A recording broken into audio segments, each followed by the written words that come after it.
Got a question for us? Head to ReMarNurse.com and let's have a chat, or go to the FAQ page for swift answers. You can also email us at support@ReMarReview.com, and we'll be happy to address your NCLEX needs and concerns. Hey guys, don't miss your chance to get the RNU bundle, $100 off when you bundle and save. Yeah, that's right, $100 off. You'll get the DVD self-study program, the RNU workbook, priority seating, and one of these bad boys. Just go to remarnurse.com/RNU and register. It's just that easy. If you plan on making a purchase, please make sure that your information is accurate in filling out the appropriate order forms. Please hand the forms to a sales representative and have your form of payment ready. Just a note, guys, we don't accept personal checks, but we do accept Visa, MasterCard, American Express, and cash. Don't leave here today without committing to your 6-week challenge to pass NCLEX. Hey, staying in lines? So do I. Listen, place your order online is a fast and easy process. Head over to remarnurse.com, place your order, and make sure you get your package on time. The confirmation and tracking info will be sent your way, and don't forget to include the fine details. You know, like your apartment number and complete address. It happens. Big sales are in play, so be sure to enter your city's coupon code for amazing discounts. All right? All right. That's what's up.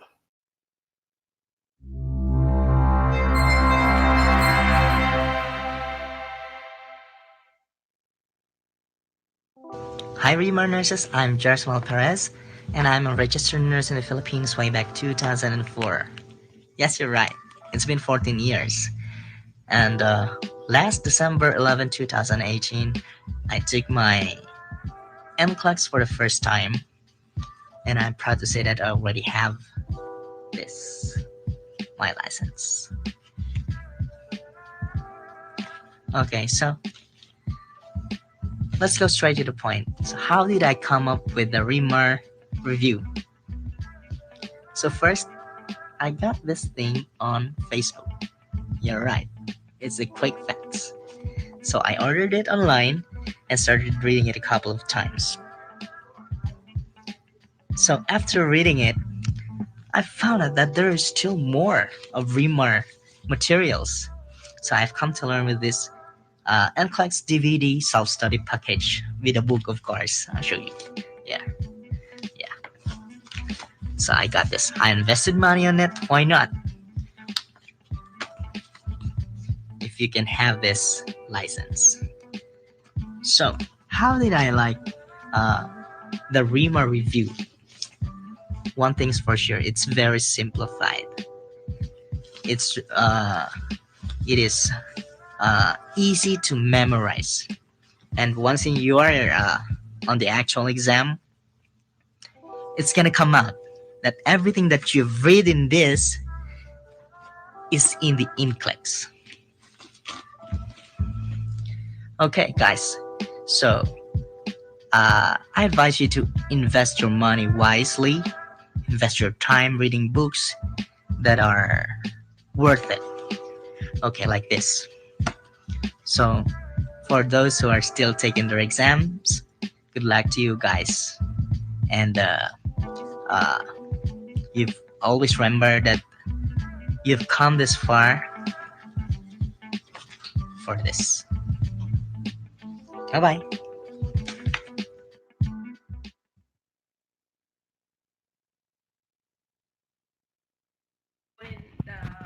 This is behind.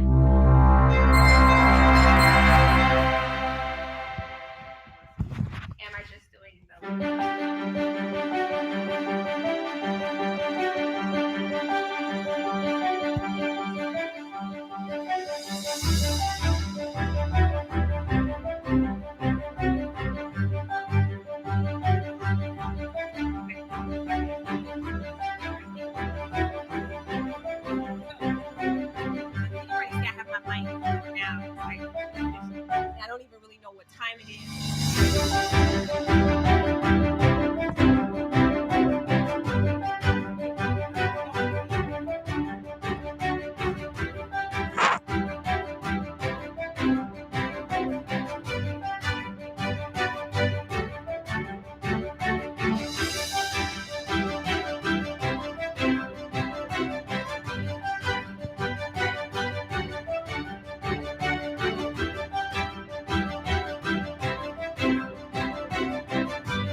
Welcome to ReMar Nurse University. If you thought NCLEX was going to get the best of you, think again. My name is Kathy, and I am a ReMar nurse. I just found out that I passed NCLEX yesterday. A little bit about my story, guys, is I went to nursing school 5 years ago, and I went to a really good school here in Cleveland, Ohio. And throughout nursing school, I had a lot of issues. I had a lot of urinary tract infections, a lot of swelling, and I did not know what was going on. I finally graduated, and I went to the doctor, and my doctor told me that I was spilling over a lot of protein, classic signs of renal failure, guys. Just an FYI.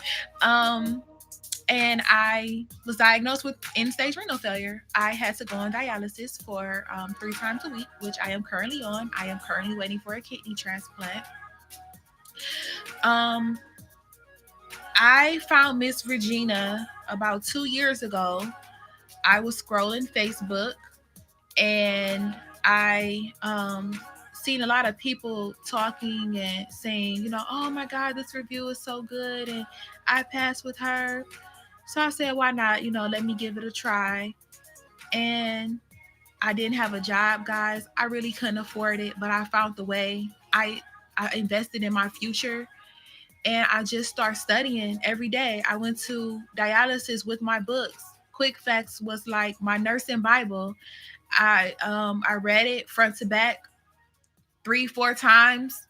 I quizzed myself. I had my mom quiz me.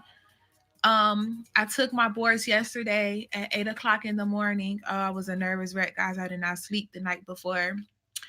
And I came home and I cried like a baby because I felt like a failure. I emailed Miss Regina and I said, Miss Regina, I feel like a failure. I did the Pearson VUE trick and it let me in, which I found out, guys, I did not do the trick the right way. But anyways, Miss Regina's response was, that trick is not official.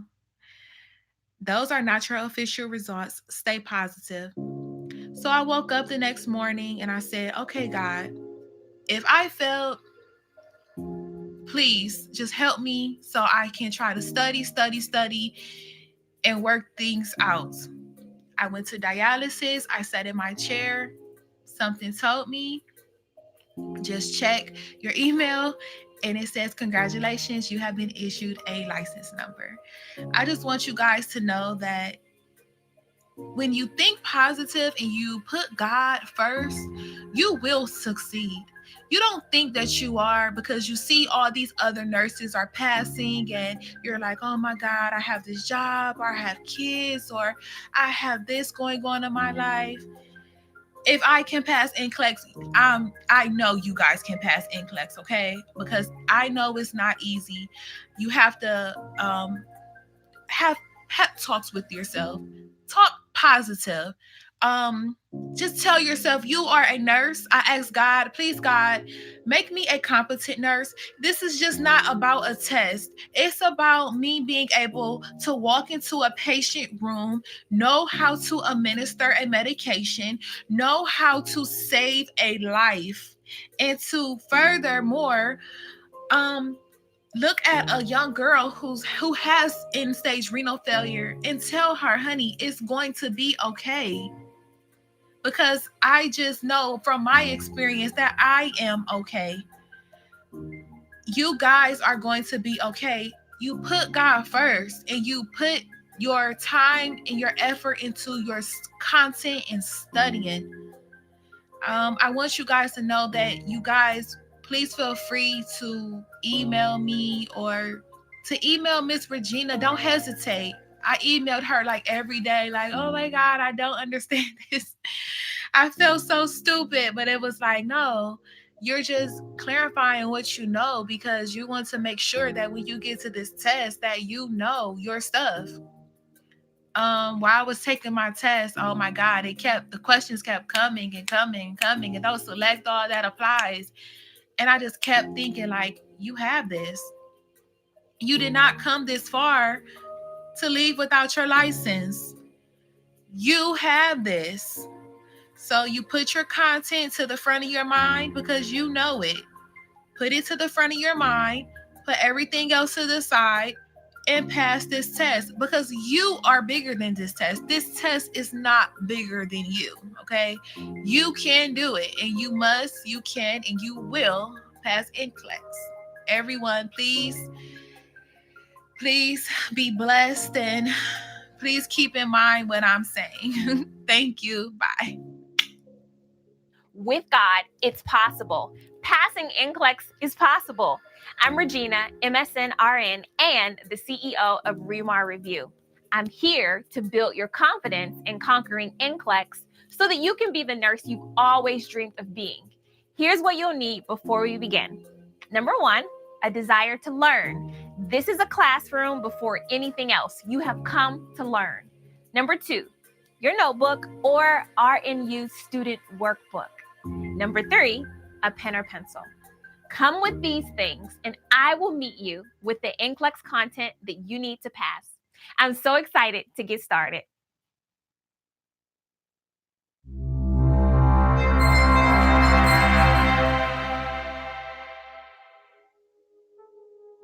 Hey guys, stay connected by following us on Facebook, Twitter, and Instagram at ReMar Review.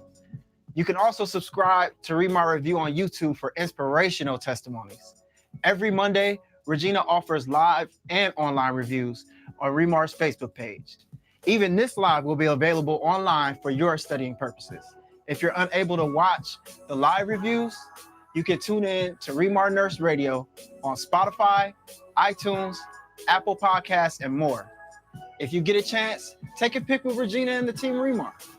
Don't forget, tag us to your social media. Later, guys. I got my stethoscope on, right? Everybody asked me, Mark, I see you in the videos. Who are you? Are you a nurse? Well, the answer is,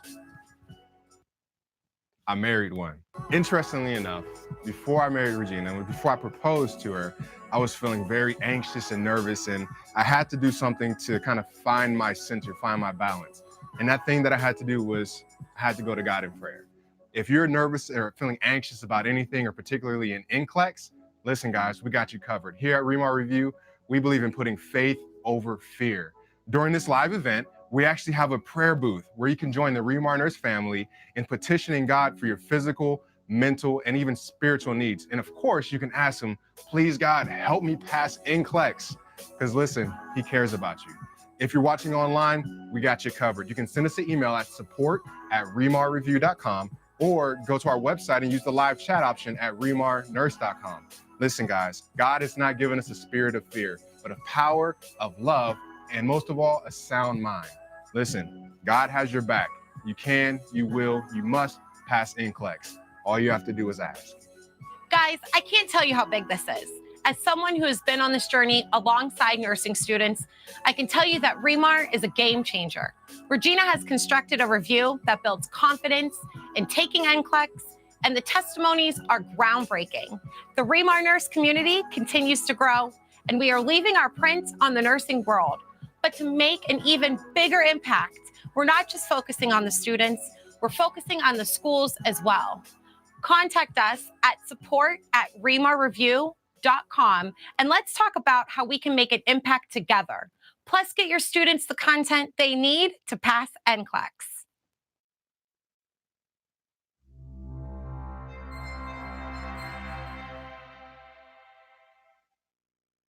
Praise him, praise him, praise him, praise him. Jesus, blessed Savior, is worthy to be praised. Hi everyone, my name is Charlotte. And I just want to share a little bit of my NCLEX journey with you, just a little summary to encourage somebody. So, just a little background. I'm an internationally educated nurse. I'm from Jamaica. Woo-woo! Yes, I'm from Jamaica. I graduated in 2007. I first sat the NCLEX in 2015, which I did only questions. I studied only questions and I failed. I never got to do it again until 2017, last year, November. And before sitting at that time, I bought one of the other reviews. It wasn't a bad review, but it was so much information to get through in such a short period of time. I didn't even finish the review, but I still went and I sat the exam. I did much better than the first time, but I still failed. I was like, I don't know if I can do this. I basically gave up. Anyway, one day I was browsing on Facebook and I saw that a couple of my friends were liking ReMar review, and I was like, ReMar review, I've never heard of that before. Anyways, I decided to do some research, and the research led me to the YouTube videos. And as I watched, I was so impressed. When Regina called Mark to pray, I was like, oh my God. The song says, you had me at hello. Well, ReMar had me at purr. That was amazing. I was like, you don't see this every day. Where do you see this? They don't even want to pray in schools anymore. But anyway, that's another story. But yeah, I was really impressed. So I watched one video after the other, and I just kept watching, and I was so impressed. I loved it. I loved the idea that I had somebody in front of me, kind of similar to the classroom setting. I think that works best for me. And it was just amazing. But as I said, I gave up. I was still a bit iffy about whether or not you should try ReMar review. So one day I said to my husband, I said, look at this. I think I might want to try this review, but I'm gonna just start with the quick facts book. I'm just gonna buy the quick facts book and see what happens from that. And he said no. He said, why don't you just buy the entire DVD package and just get this exam behind you? I was like, what? Anyways, I obeyed, and I bought the DVD package. I bought the entire thing, quick facts, everything, and it was just amazing. I started studying the day I received it in the mail. I started studying, and majority of my studying time was between like 2 and 3 a.m. in the morning. It was tough, but I stuck with it. I was consistent, and I'm pretty proud of myself for sticking to it. So 2 weeks, I did the boot camp too. I tuned in as much as possible to the Monday motivations and the Friday questioning, all of that. I followed ReMar review, trying to get as much as I could. 2 weeks before testing, I did what I call a marathon, where at each sitting I would do one DVD. So the marathon would go over 3 days, right? So when I sat down, I didn't get up until I got through. I reviewed DVD 1. The next day, it was all about DVD 2. Following day, it was all about DVD 3. I had my hands pretty full, but it was well worth it. I was so confident. I even emailed Regina a couple of days before my exam, and I'm like, am I going crazy? Am I supposed to feel this good? I was like, I can't wait to see what NCLEX had for me this time around. I was so confident. When I got to the exam and they escorted me to my computer, just to show you how confident I was, I sat there and I looked at the computer and I was like, sup? And as I went through the exam, I was doing my questions, my priority questions. I was hearing Regina in my head, and I was doing the same thing she would say, like, let's see who's gonna die first. Who's gonna die first here? And that's how I went through all my exam. And I'm telling you, when I left after the computer shut off at 88 questions, I was still so confident. I felt so good. I went to the bathroom and I thanked God, and I went home and I felt so good. It's just been amazing. I am so happy. You hear me singing. That's the song on my lips every day. I am so grateful. ReMar review is a blessing. It is such a blessing. Mark, Regina, the entire ReMar review family. It is such a blessing to be a part of it, and just continue doing the work that you're doing. It's more than just a review. You guys, you have a ministry, and God is using you to do great things. Keep that up. And I just want to encourage everybody out there, even if you failed, please do not give up. Get back on that horse. Get back on that horse. Failure is not the end of the road. You can do it. Put in the work, try to be consistent, put in the work, and God will see you through. He will see you through. Bye bye. Stay blessed.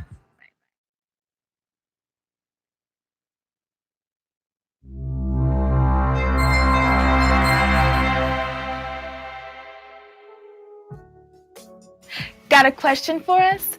Head to ReMarNurse.com and let's have a chat, or go to the FAQ page for swift answers. You can also email us at support@ReMarReview.com, and we'll be happy to address your NCLEX needs and concerns.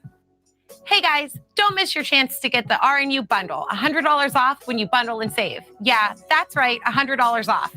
You'll get the DVD self-study program, the RNU workbook, priority seating, and one of these bad boys. Just go to remarnurse.com/RNU and register. It's just that easy. If you plan on making a purchase, please make sure that your information is accurate in filling out the appropriate order forms. Please hand the forms to a sales representative and have your form of payment ready. Just a note, guys, we don't accept personal checks, but we do accept Visa, MasterCard, American Express, and cash. Don't leave here today without committing to your 6-week challenge to pass NCLEX. Hate staying in lines? So do I. Listen, place your order online is a fast and easy process. Head over to remarnurse.com, place your order, and make sure you get your package on time. The confirmation and tracking info will be sent your way, and don't forget to include the fine details. You know, like your apartment number and complete address. It happens. Big sales are in play, so be sure to enter your city's coupon code for amazing discounts. All right? All right. That's what's up.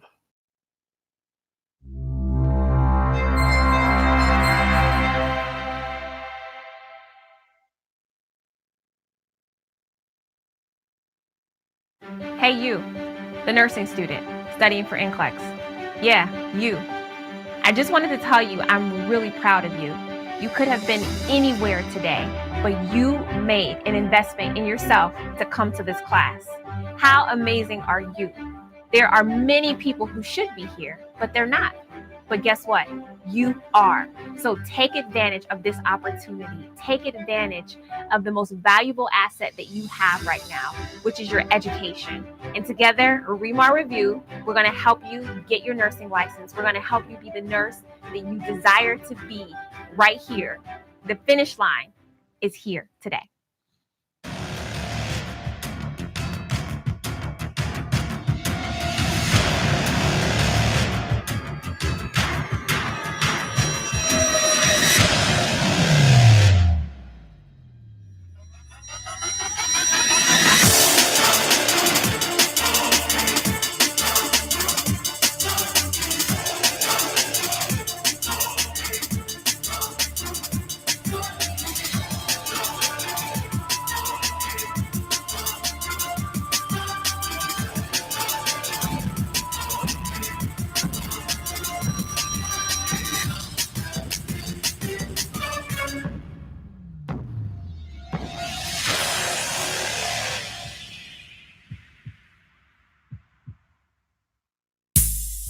Welcome everybody to ReMar Nurse University, Miami. I am so glad. That's right. Miami, show yourself some love. It's good to see each and every one of you. It's just powerful to see the sea of blue in this room. Wow. We've been, you know what? When we started ReMar Nurse University, Regina and I, we had a debate. Like, we were like, man, we're going to go to Florida. You know what I mean? Like, we're going to go to Florida. But the only question was, like, you know, do we go to other places in addition to Florida? I mean, you know, so really, we could have gone to Jacksonville and then Orlando and then West Palm and Fort Lauderdale and then come down to Miami and just like did the whole thing here from Florida. But we wanted to spread the love. So we're glad that we are able to make this our final stop for ReMar Nurse University. We have some goals for you here tonight. One of our goals for ReMar Nurse University. How many of you guys have been with us all five stops on the tour? All five. So when we were in Chicago, we had some technical issues. Y'all was at home mad, like, what's going on? You know what I mean? But I said, you know, we're coming, so it's gonna be okay. And then we went to we're going Atlanta after that, and then Los Angeles, and then New York, of course, and now we are here in Miami Beach, Florida. It is amazing. So we are so glad to be here. So we've had some amazing experiences, amazing growth. As the announcement said, we have our prayer booth. How many of you believe in prayer? Yeah? Go ahead. I mean, yeah, go ahead. Show some love for some prayer. All right. Amen. I love it. I love it. I love it. So listen, if you turn right now and look at our prayer booth, it's unmanned. So what I'm going to ask is I'm praying to have 2 to 3 volunteers of the ReMar Nurse family. If you want to volunteer after I'm done, just go ahead and put your hand up and say, Brother Mark, I'll go ahead and pray. All right? So I'm going to ask again, who believes in prayer? Have mercy. Amen, lights. All right, so we need your prayers. All right, we need your prayers because we want to make sure that happens. We do have somebody that's coming on the way, but they got off of work, and so they're on the way. But we have been praying for you, and we pray for you. Actually, Regina and I pray for you each and every day. Salome, she's praying for the ReMar Nurse community as well. We have made it a part of our lifestyle and our habit and our routine. So let me tell you this. I want to, every time we do something with ReMar Nurse University, I want to tell you something about Regina, something about the company that you just may not be familiar with. So Regina, she started ReMar Review in 2010. She started in 2010, and I actually met Regina on the campus of a local university at a business development seminar. She went and she was, as they say, if you're going to start a business, you need to have funding and things like that. You need to get a loan and all that good stuff, business funding. So she went to an event like that, and that's where we actually met. At the same campus or university, they also have a small business development center. How many of you know what a small business development center is? That's where you go, you present your plans, you say, hey, I want to do this. I want the state to help sponsor or kind of give some guidance, and you get a mentor and all of those things. And so when she went, she had her plans, she had her hopes, she had her dreams. She had it all written down in a notebook that had the business plan laid out. And so she presented that business plan to the individual, to the business mentor at the Small Business Development Center at this university. And the information, the feedback that she got was less than favorable. So this is what they told her. They told her this at the local university, right? And I'm going somewhere with this. So she presented her plans, had it all written out, had the notebook and everything. And they were like, okay, there's 2 problems with this. I don't think it's going to work because there's 2 major issues right here. And I can't really believe that he actually said this, but they said, okay, you have 2 things going against you. First is that you're Black. And the majority of people in education don't necessarily look like you. And then the second thing he said was, and you're a woman. So what you're going to have to do is to go and gather a group of people to help build a consensus, talk to some professors and get some validation and get some credibility and have some people to, to get behind you to show what's going to happen. And so that way you can be successful because, by being a woman minority, you're Black, you're a woman, you're going up against a lot. And this is what they told her at the university with the Small Business Development Center. She told me that as we were just in the courtship process, and the only thing I could do really is kind of like really? That's this, you go here for help, and this is what they give you. And what she learned from that lesson is that you don't have to present your plans, your hopes, your vision, your dreams to anybody. You don't have to put it in somebody else's hands, because if God gave you that vision, that thing is yours. And so when we have, so we went to the university, and when she went to the university, and now years later, here you all are at ReMar Nurse University. And so I'm so glad that she did not listen to that advice. And I'm so glad that you will not listen to the things that have been said against you. Where are the repeat testers? Love it. We love you guys. We love you guys because we know that let me tell you why. Why y'all love us? Because we know that the deeper the struggle, the better the testimony. We know that the deeper the struggle, the greater appreciation that you have for when you actually find somebody that's going to give a helping hand. And so we love our repeat testers. We also love our new grads. Where are the new grads in the house? Awesome. Give yourselves a hand. Give yourselves a hand, our new graduates. Awesome. And so with being a new graduate, you know that your test is just around the corner. And so no offense, guys, but we want to prevent you from being, I mean, we still love you, but you know what I'm saying? All right, who's still in school? Awesome, awesome. Listen, if you're in school and you have 3 or more individuals from your school, let us know, because whoever has the most students from your school, that the students that are here are going to get that quick facts. All right. So let me know on the first break, you know, if we got some people in school, and that accounts our recent new graduates and the people that are still in school. All right. So let me know, and we have something for you. And so after Regina got that information, she didn't let it stop her. She continued to grow and to grow and to grow. And to date, we've helped more than 1 million nurses study for NCLEX and help get their license. It's just an amazing thing. And so when we go into ReMar Nurse University, we're here with a point to prove. We started ReMar Nurse University on Monday, May 6th. If you follow the Facebook page and you look at the reviews on the Facebook page, this is May 9th. Nurse Christine, she says, I purchased the self-study DVD program. I listened to it religiously after completing the workbooks according to Regina's schedule, and I passed NCLEX. I'm a repeat tester, and I had the lowest possible confidence. After studying with ReMar Review, I'm proud to say that I passed after answering what? 77 questions. Thank you so much, ReMar Review. So we're going in with something to prove, May 9th, once again. This is from Nurse Ellis. It says, I am a ReMar nurse. Thanks for your email, your message, and sending my testimonies of other people's stories. And you can actually see that's in broken English. That's in broken English.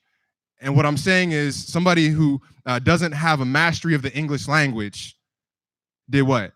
Passed NCLEX. We love broken English testimonies. It says your study tips. I bought all your products, question bank. I did all, and your husband's Bible verses and prayers. Oh my God, you guys rock. I'm a nurse, and happy Nurses Week to you all. May 9th. May 14th, Nurse Amber, she did her testimonial video. May 15th, Everett Bell. She said, I recommend ReMar. I took NCLEX PN in April 5th, 2019. I'm happy to say I passed in the first 89 questions. Use quick facts, ReMar videos, the lectures. She used UWorld as well. She says, I continue to use ReMar for my RN review as well. Thank you, Regina and Mark. May 15th. May 18th. Nurse Collier. I used ReMar RN about a month prior to taking the NCLEX at the beginning of May. And she says, as of May 15th, 2019, I am officially a registered nurse. I passed in 75 questions. May 26th, I passed NCLEX 205 questions. Now listen, it doesn't matter if it's 75 or 205, get your license, right? It don't even matter, just get your license. All right, don't get all nervous if it goes past 85, like, oh, I thought I studied, or if it's 75, you know, be ready for that full 205 if you're on that PN side. All right, so she used quick facts for 3 days before the test on May 23rd.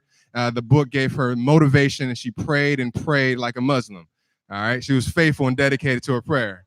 Hey, look, she wasn't missing a beat, right? She says, God is good. May 26th. May 27th, CC Clemens says, I got my quick results today and I passed. May 28th, Nurse Priscilla Glover, she passed NCLEX and so can you. She says, if I pass NCLEX, so can you. Thank you, ReMar. Thank you, Regina and Mark. I could not have done it without you. So we are here with a point to prove. May 28th, same day, May 28th.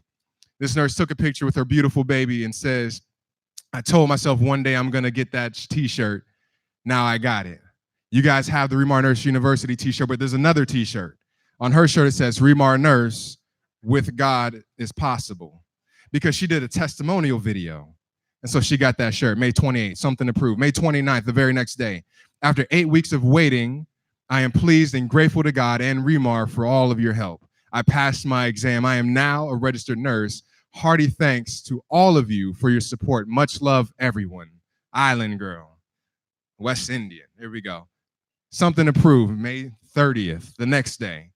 I purchased the DVD Pro package with quick facts, made flashcards out of the meds she told me to study. I purchased UWorld because it sets up like the NCLEX format. I took 5 hours and 265 questions on the NCLEX exam, but 48 hours later, my unofficial results said I passed on the first try. Thank you, ReMar. Something to prove, same day. Nurse Tia Jones. Now listen, I hope you guys are saying like, man, how many more you got? I really am. But to be honest with you, I mean, you guys saw me up here, like, that's what I was doing. I was just grabbing the testimonials. But if I had more time, there would be another 30 testimonials up here because they really just keep coming in by email, by group, by chat, on the Facebook page. I mean, you guys really have to see what God is doing here at ReMar, and we have something to prove. All right, Tia Jones says, from failing my LPN boards 3 times to pass 10 years ago to just now becoming an RN, today is absolutely nothing but God. Thank you, ReMar, UWorld, and Mark K. I passed in 75 questions. Something to prove, May 31st. OMG, I took the exam 2 days ago. I passed in 75. Honestly, I didn't think I passed. So much, I went home and began studying again to retake it in 45 days. Like, NCLEX got folks shook. I mean, she passed and went home and started studying like, but that's determination. That is determination. She has something to prove too, right? Same day. Yours, Eunice Akoto says, please, is this real? I put the correct credit card number, but it changed the expiration date. Is this a trick? It's true. Jesus, my heart is pounding. And down in the comments, y'all was like, congratulations. Well, congratulations. Same day, I just got my quick results and I passed NCLEX. I am now a registered nurse. Shout out to Nurse Brianna. Ooh, yesterday, Norma E. Torres Ortiz. I finally passed. Puerto Rican nurse. Excelente para estudiar. Oh, somebody help me out. I was like, and look, you got to be confident, right? So I was going to go for it, but then I hit the little translate button. Shout out to Facebook for the translate. It says finally passed. Puerto Rican nurse, excellent to study content. I love it. And actually, I remember Norma E. Torres Ortiz, her name, because it's so long. But seeing her on the Facebook lives when Regina would go live, and she would post different pictures of her study calendar and in her room. And Regina did a video called How to Interpret Your NCLEX Results. And at the end of the video, Regina says basically, like, take your NCLEX results, you look at them real good, right? You know what I'm saying? Your categories, high, low. Y'all know what I'm talking about. High, low. And you take it, and then you wanna like fold it in half, and then you fold it again, and then you take that and you ball it up, and you throw it in the trash. Seriously. And so she took a picture of her NCLEX results, balled up, and put it in the trash. So I was like, yeah, I love that right there. So I was waiting for her testimony. And so to see it just yesterday at 1:02 p.m., we were waiting for her. We have something to prove. June 2nd. So thank you, everyone, for your kind words and support on my passing NCLEX RN. My plan in mind is to move forward for the BSN. My only problem is I cannot pass statistics. I've tried 3 times with no luck. She passed NCLEX, and she's going to keep going. Passing NCLEX is not the end point. It just allows you to become unstuck from where you are right now. Whether it's for that RN, whether it's for that PN, or if you're going to go on and get your master's or even your doctorate. The thing is that you have a goal that you need to achieve, and our goal is to help you get unstuck from that place where you are. We have one more, something to prove. Should I do this? I'm gonna do this. All right. So earlier this year, I think it was January, Regina and I were sitting at home on the couch, and my idea was to do like Netflix and chill. You know what I'm saying? I mean, like, really, like, I mean, just watch a movie. But Regina is so faithful. She was on her laptop planning for like a Monday motivation or something. And so I was like, well, if you're on your laptop, I'm on my laptop too, Act like I'm busy. I ain't thinking about it, you know what I'm saying? All right. And so I was in a group and came across a testimonial video from one of our ReMar nurses. And it was so moving and touching. I stopped Regina and said, hey, babe, you gotta check this one out. And so we just stopped everything. No more Netflix, no more emails, and just sat and watched Nurse Teresa's testimonial video. I mean, it was just so heartfelt of the process that she went through, the success that she had with the program. It really left like an impact on Regina and I.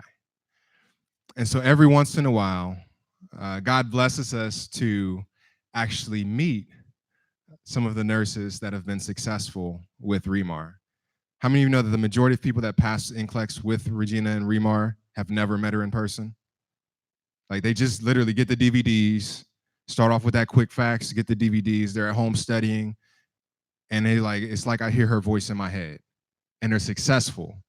But every once in a while, God blesses us to see the fruit of the labor. And so today, we have a very special guest with us. And I'm going to introduce her like I would introduce Regina, because it means that much to us for the success of your success. So I ask that everybody would stand to your feet and give a warm ReMar nurse welcome to Nurse Treese Levin. Come on, there we go. Let's go. Congratulations. Congratulations. Soak it all in. We appreciate you doing the video. Come on up. Come on up. Come on up. Come on up. Praise God for you. All right. So I'm going to ask you a few questions. You may be seated. Thank you so much. All right. First question. You ready? I'm ready. Okay. We didn't plan this. This is impromptu. We ain't playing this. All right. Still got the fanny pack. Okay. You ready? All right. Who helped you pass NCLEX? Regina and ReMar.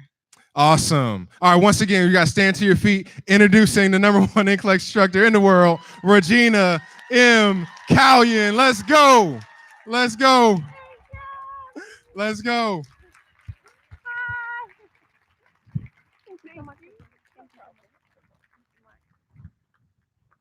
So, Treese. Yes. I'm going to give you the mic. Okay. Talk to her. My mic on? Oh, okay. Thank you so much for being here. This is the final stop for ReMar Nurse University, but we have been planning this event for a long, long time. And to see this nurse right here, who has passed and come to also share her testimony with you guys, makes it so worth it, all of the sacrifices. And then to see you guys who came out from wherever you had to do, whatever you had to do, you sacrificed to be here. You guys want to change your life. And so that makes all of this worth it for us. So Mark and I, we're really just trying to show you guys how much we believe in you. We're expecting miracles. We are expecting you guys to elevate your life in every way. And so whatever we need to do, we're up here to do that for you. So thank you so much. And I just want them to hear your story. I know you told it to us, but it's so powerful when you hear it live. Okay. Ready? Yeah, I'm ready. Good evening, guys. So, my name is Tracy. Everyone calls me Treese. I'm gonna rewind a little and give a little bit of my personal history. Sure. Okay. I have two kids, a now 21-year-old daughter, and now an 8-year-old son. I've been a stay-at-home mom since my daughter was 7. My son, I broke up with her dad years prior to that. And he actually maintained our lifestyle. I wasn't able to work. I didn't have to work for years. I knew that she was turned 18 and that things would change soon. Prior to her turning 18, I met the person that I'm with now. And that's who I have my son with. And he just took on the responsibility. He took up where my daughter's dad left off. And I can honestly say my daughter's dad was good to me, my daughter, and to this day, he still is. He provided that opportunity for me to get up, not have to worry about a huge mortgage, light, phone, car. Like he did it all. So one day I said, you know what? I need to get up and do something. My daughter's about to turn 18. Child support is about to run out. What am I going to do? Hey, that's real. Right? And I'm real. being real. And Yeah. her dad, like he made decent money. And so I was like, I need to do something. And at that time, my boyfriend, I'm like, yo, you know, I need to do something. He was like, yeah, but everything's all good, babe. I got you, whatever. I'm like, no, I need to do something for myself. Yeah. Nice. So I enrolled in school, nursing school. Prior to that, years ago, I wanted to start nursing school at Kaiser, but I couldn't because I didn't score high enough to get into the nursing program. And I ended up getting a bachelor's in legal studies that I've never used. So years later, fast forward, I enrolled in nursing school, classes, passed, graduated March of 2016. So I said that I'm going to take my NCLEX, but I took it like later that year in December. Took it in December, 265 questions. I used UWorld and Kaplan. And I used UWorld because two of my classmates said that they passed with UWorld. Took it in December, 265 questions, fail. Got my results back, near passing on everything. I said, all right, I'll try again. I waited a whole year, October 2017, again, UWorld, because so many people were raving about UWorld. I figured I'd give it a try. Took it in October 2017, 265 questions, fail. Near passing on every subject again. Now, by this time, my son, because my daughter's grown, she's gone. My son would help me look at my results. And, you know, he was reading at that time. He was about 4 and 5, and I would give him my phone. Tell me, baby, what is it? Mom, fail. We were like sitting down at dinner every time. And he would say, oh, it's all right. You'll do it again. You'll do it again. So y'all know I'm like, I want to just bust out crying because I'm failed. So that's 2017. In April, okay, so that's 2017. So now I said I'm going to try again, and I came across ReMar on Facebook, and I purchased the online package. Okay. But along with that, where did I go spend my money again? On UWorld. So I spent my money on UWorld and ReMar. April 2018, took the exam again. Guys, fail. 265, near passing standard. Now I was like, man, what am I doing wrong? What am I doing wrong? But I said I wasn't going to give up because I just felt like I had too much help from my family. I've had the opportunity of a lifetime as a single mom. I had people to help me with my daughter. I had people to help me with my son. His dad helped me when it was time to go to clinicals in the morning. It was never an issue. And I felt like I had to do this because I had too many people that was just there for me, helping me through this process. I got to pass this. So I failed in April 2018. So I'm like, okay, I'm on and off studying. November-ish 2018, I remember being away in Atlanta for Thanksgiving. You had a sale and you came out with the 5-star quick facts. Yeah. It was going on sale that weekend for Black Friday. Yeah. So I purchased a 5-star. I had already had the quick facts, the old quick facts, and I purchased the question book that time. So I purchased it. I'm like, okay, when I get back home, I'm going to get this done. I started studying when I got back home. Would you guys believe maybe a month later, I teach at my son's school, so we leave together and come home together. And that's what I've been doing since I didn't pass the NCLEX. So he calls me one day, Mom, I'm not feeling well. I said, all right, come up to my classroom and you can just hang out with me for a little bit. As soon as he hangs up the phone rings again, and his teacher is like, Jordan doesn't feel well. He says he can't see. He's just fell. So we left the school, went to the hospital. Guys, you guys are familiar with Joe DiMaggio, right? We went to Joe DiMaggio. We sat there for a week. No one could tell me what was going on with my baby. Got discharged. So now I can't study.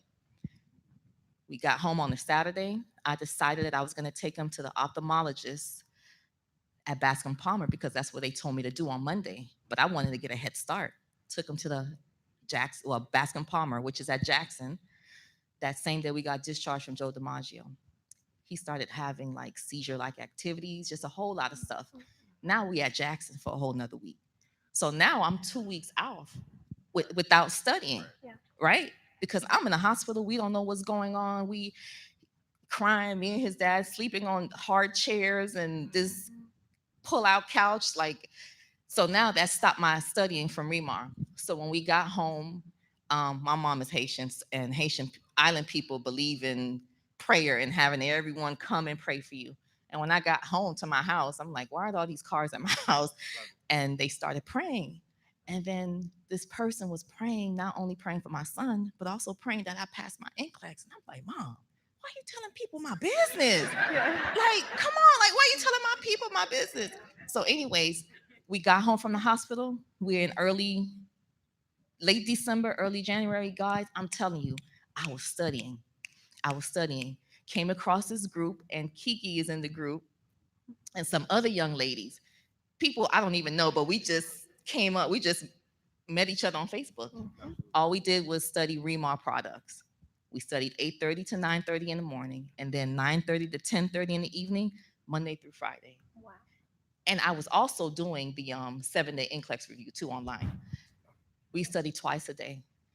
I never missed a study session, never. Man, I got up, and this time I didn't tell anyone I was going to take my NCLEX because I felt like if I failed again, that I would be embarrassed again. I would have to explain myself again. The only person that I told was my daughter and my boyfriend and my son, only because we had to make arrangements for a drop off and pick up that day. Went to take my NCLEX. You know, you turn your phone off. I got there about 2-something, 3 o'clock. Turn my phone off. I was hoping to get 265 this time. I was like, okay, I'm getting 265. Let me get comfortable. I done took my sneakers off. Let me just get comfortable. Sat there, kept going. I was literally writing down how many select alls that I got because I felt like the last few times I got like 200 of it. Yeah. After 75, the screen went blue. And I was like, okay. I looked at the time, it might have been an hour and 20 minutes after, and I was like, this was too easy. This was too easy. I just felt so comfortable. And this time around, I only used the ReMar products. I didn't use UWorld. I didn't use anything else. I just used all ReMar products this time. I got in my car. I prayed, turned my phone on, and I sent a message to Regina telling her about, my experience and stuff. Get home, telling my boyfriend, telling my son how I felt. Like, my son is 7, y'all, but we talked to my son like, he's 15, like he understands everything because he's the only child in the house. He's like, all right, Mom, if you pass this time, Dad and I have something for you. We have something for you. And I'm like, all right, let's just wait. So now I'm checking the quick results site because I'm hoping that maybe it'll get there early. Nah, it literally took 48 hours. I checked about 1 million times on Sunday.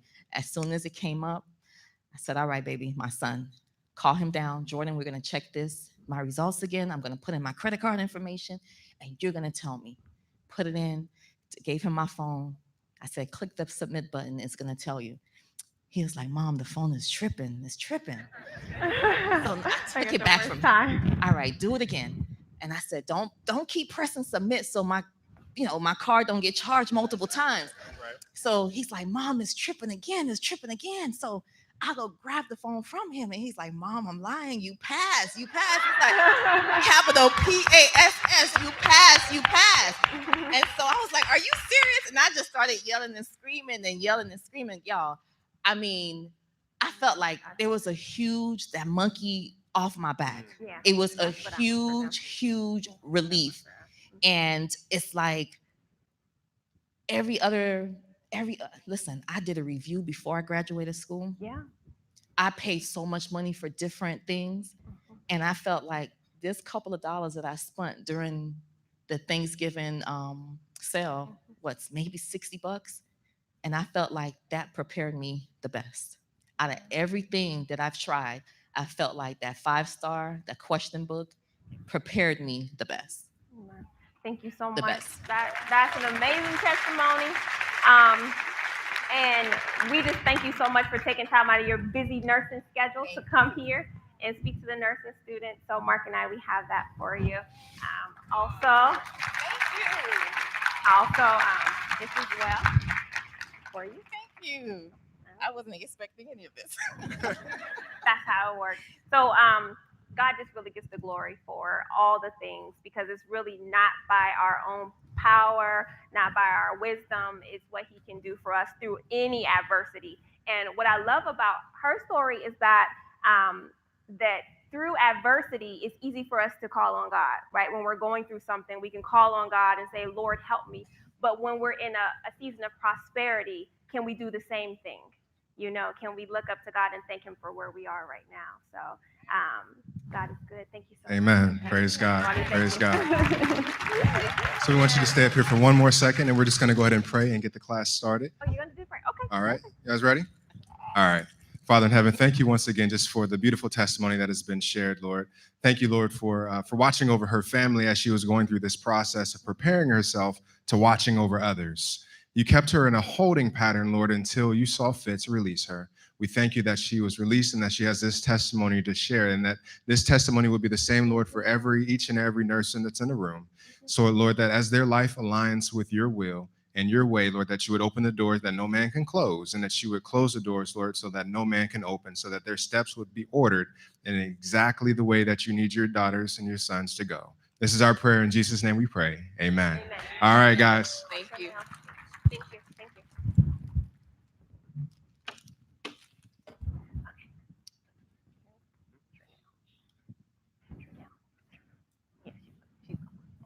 Okay. All right. Okay. So I am so excited because tonight we get to finish our student workbooks that we've been working with this whole entire month, and we get to do them talking about my favorite.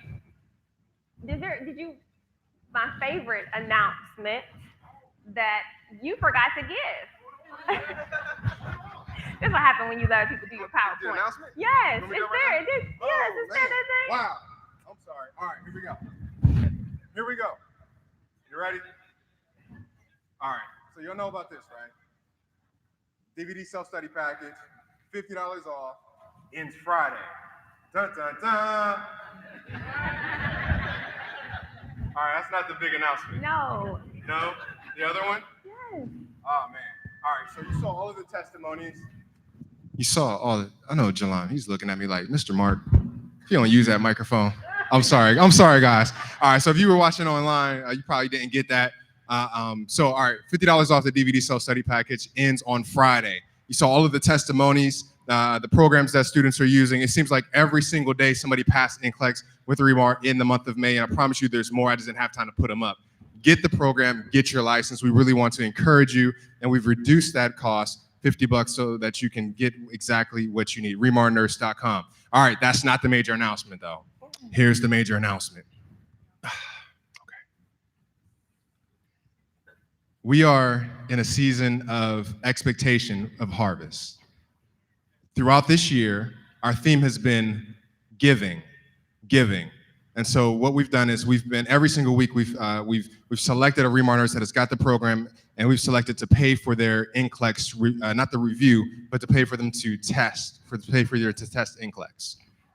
NCLEX. So we want to step it up, right? So it's not enough just to pay for somebody to for their NCLEX exam, but we also want to celebrate your success on the other side. Like, so we want to take you from, hey, who's ReMar? To, oh, okay, I got the package. To, okay, how are you studying? To, okay, you passed. Now we're going to celebrate. Like the whole journey. We want to walk with you on the whole journey to know that you're going to come out straight on the other end. All right, so here's a big announcement. All right, any ReMar nurse that has got the DVD self-study package during the year 2019 and does a testimonial video, just like Nurse Treese did, right?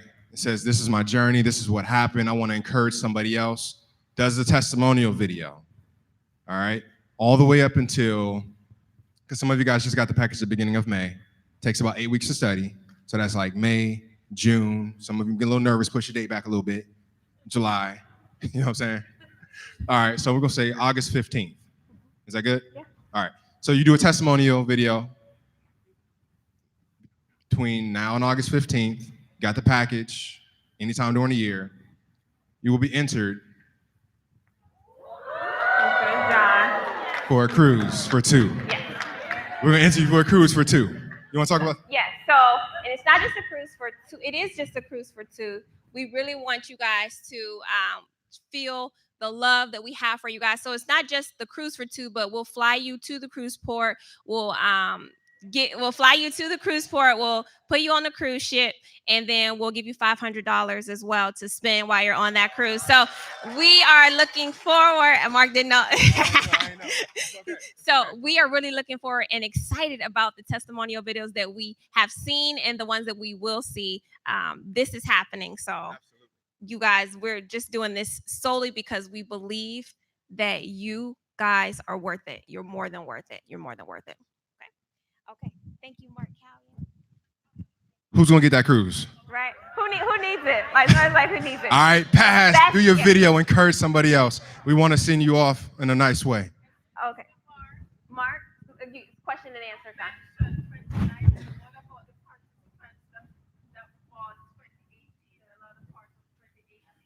No, it's going to be for this year.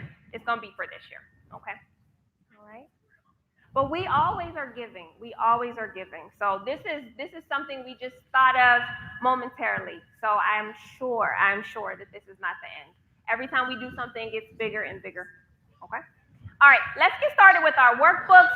We are talking about EKG. What page am I on? 34.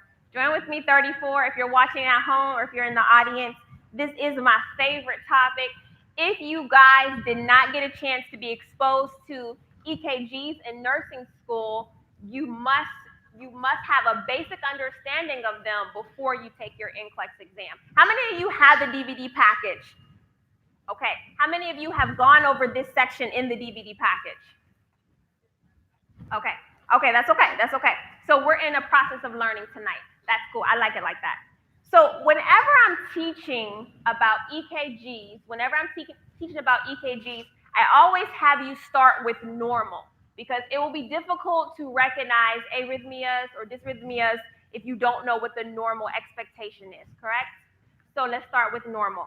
On your page there, the first thing that you have is normal sinus rhythm. Okay? So normal sinus rhythm equals the electrical impulse. Write that down for me. It equals an electrical impulse that is generated. It equals an electrical impulse that is generated from the SA node. SA node. Now, I am trusting that you guys know that what the SA node means. I'm also trusting if you don't know what that means, you're going to do what? That's right, you're going to look it up. But we're going to do a little activity here. For normal sinus rhythm, the strip that you see in your book, what I want you to do is circle every P wave that you see. Look down at your book, circle every P wave in that book. And let me show you this. If you don't know what a P wave is, that's okay. Look at the picture here or look at the one above your workbook. Okay? And if you're watching at home, just stick with us here.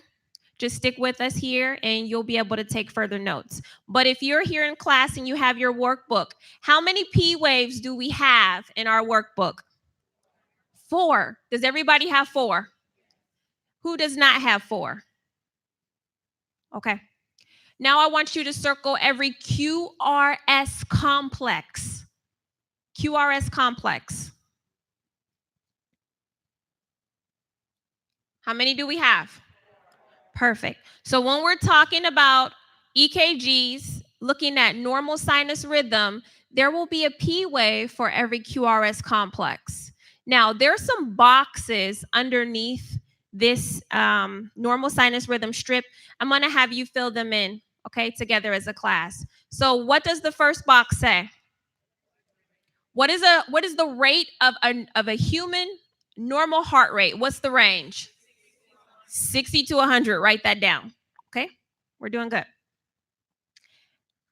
If we're looking at this rhythm, how would we describe it? We would describe it, this is number 2 answer, as regular. Okay? Normal sinus rhythm, you have a regular rhythm. 3, ask the question, is there a P wave before every QRS complex? Yes or no? Absolutely, yes. Okay. 4 says, are these P waves, are they upright? Are they similar? Do they look alike? Yes, they do. Okay, this is normal sinus rhythm. Perfect. Now, here's the tough one.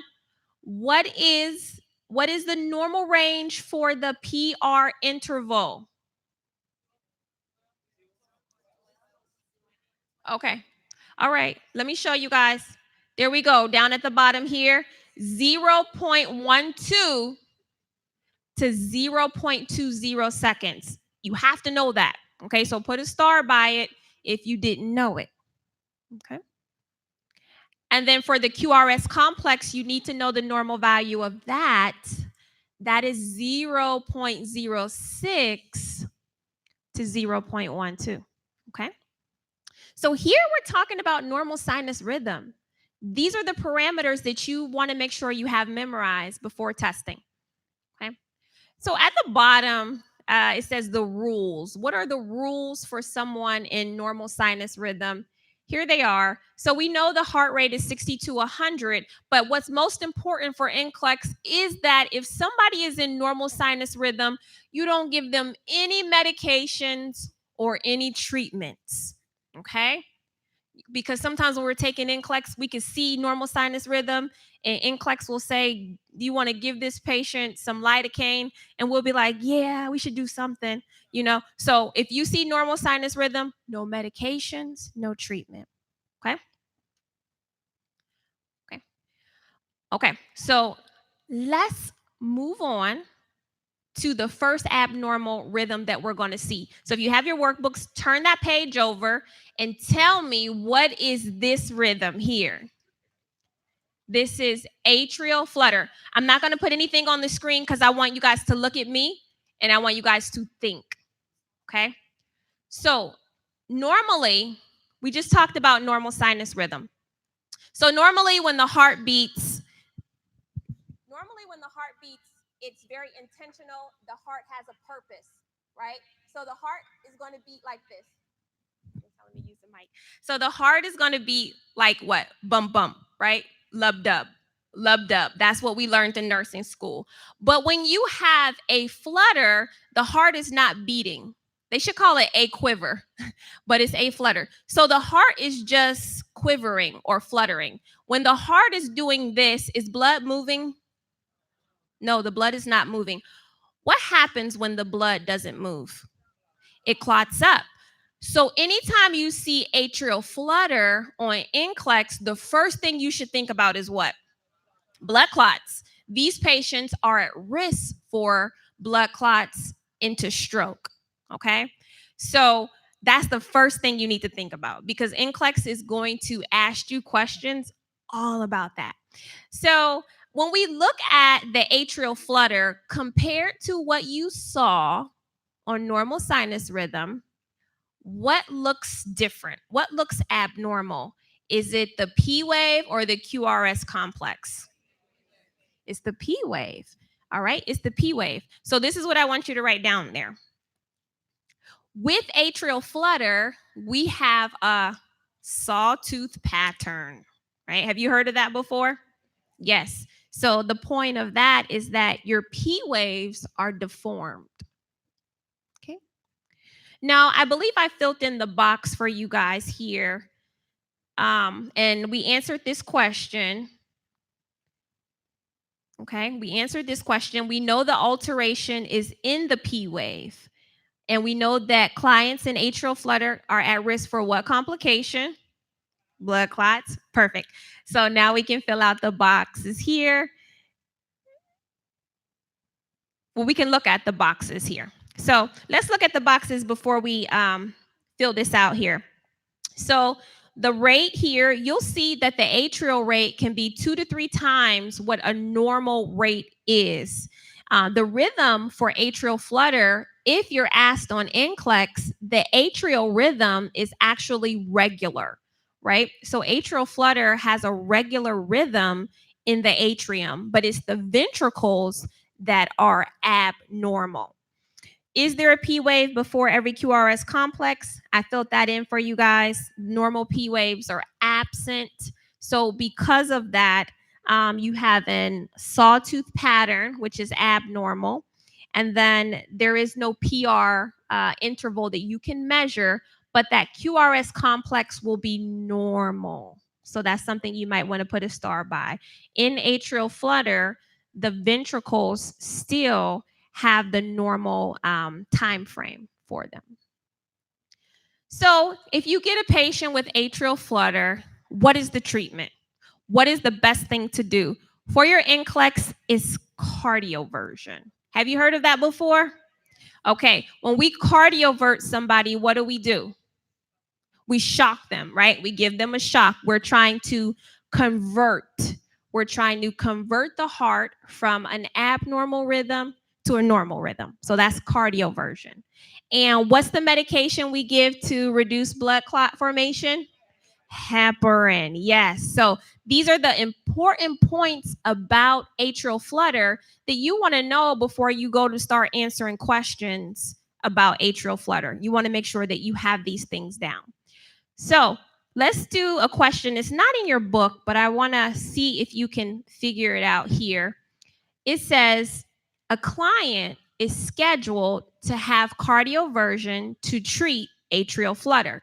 We know that's good. We expect that. The client has received heparin 5,000 units subcutaneously. No problem with that. Which of the following interventions should the nurse perform next? So number 1, assist the client to physical therapy. 2, administer a beta blocker.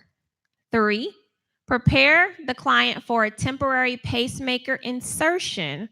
Or 4, prepare the client for sedation. Which one makes sense? Number 1, does the client need physical therapy? Are we going to do that? Okay. What about administering a beta blocker? Do we need to do that for atrial flutter right now? Okay, we're thinking about the best answer here. So we know that the client, they're scheduled to have treatment for cardioversion. Are we going to prepare the client for a temporary pacemaker insertion? Totally different thing. But if we're shocking a patient, if we're sending electricity through the body, is that going to hurt? Oh, yes, that's going to hurt. So we actually need to, prepare this client for sedation, okay?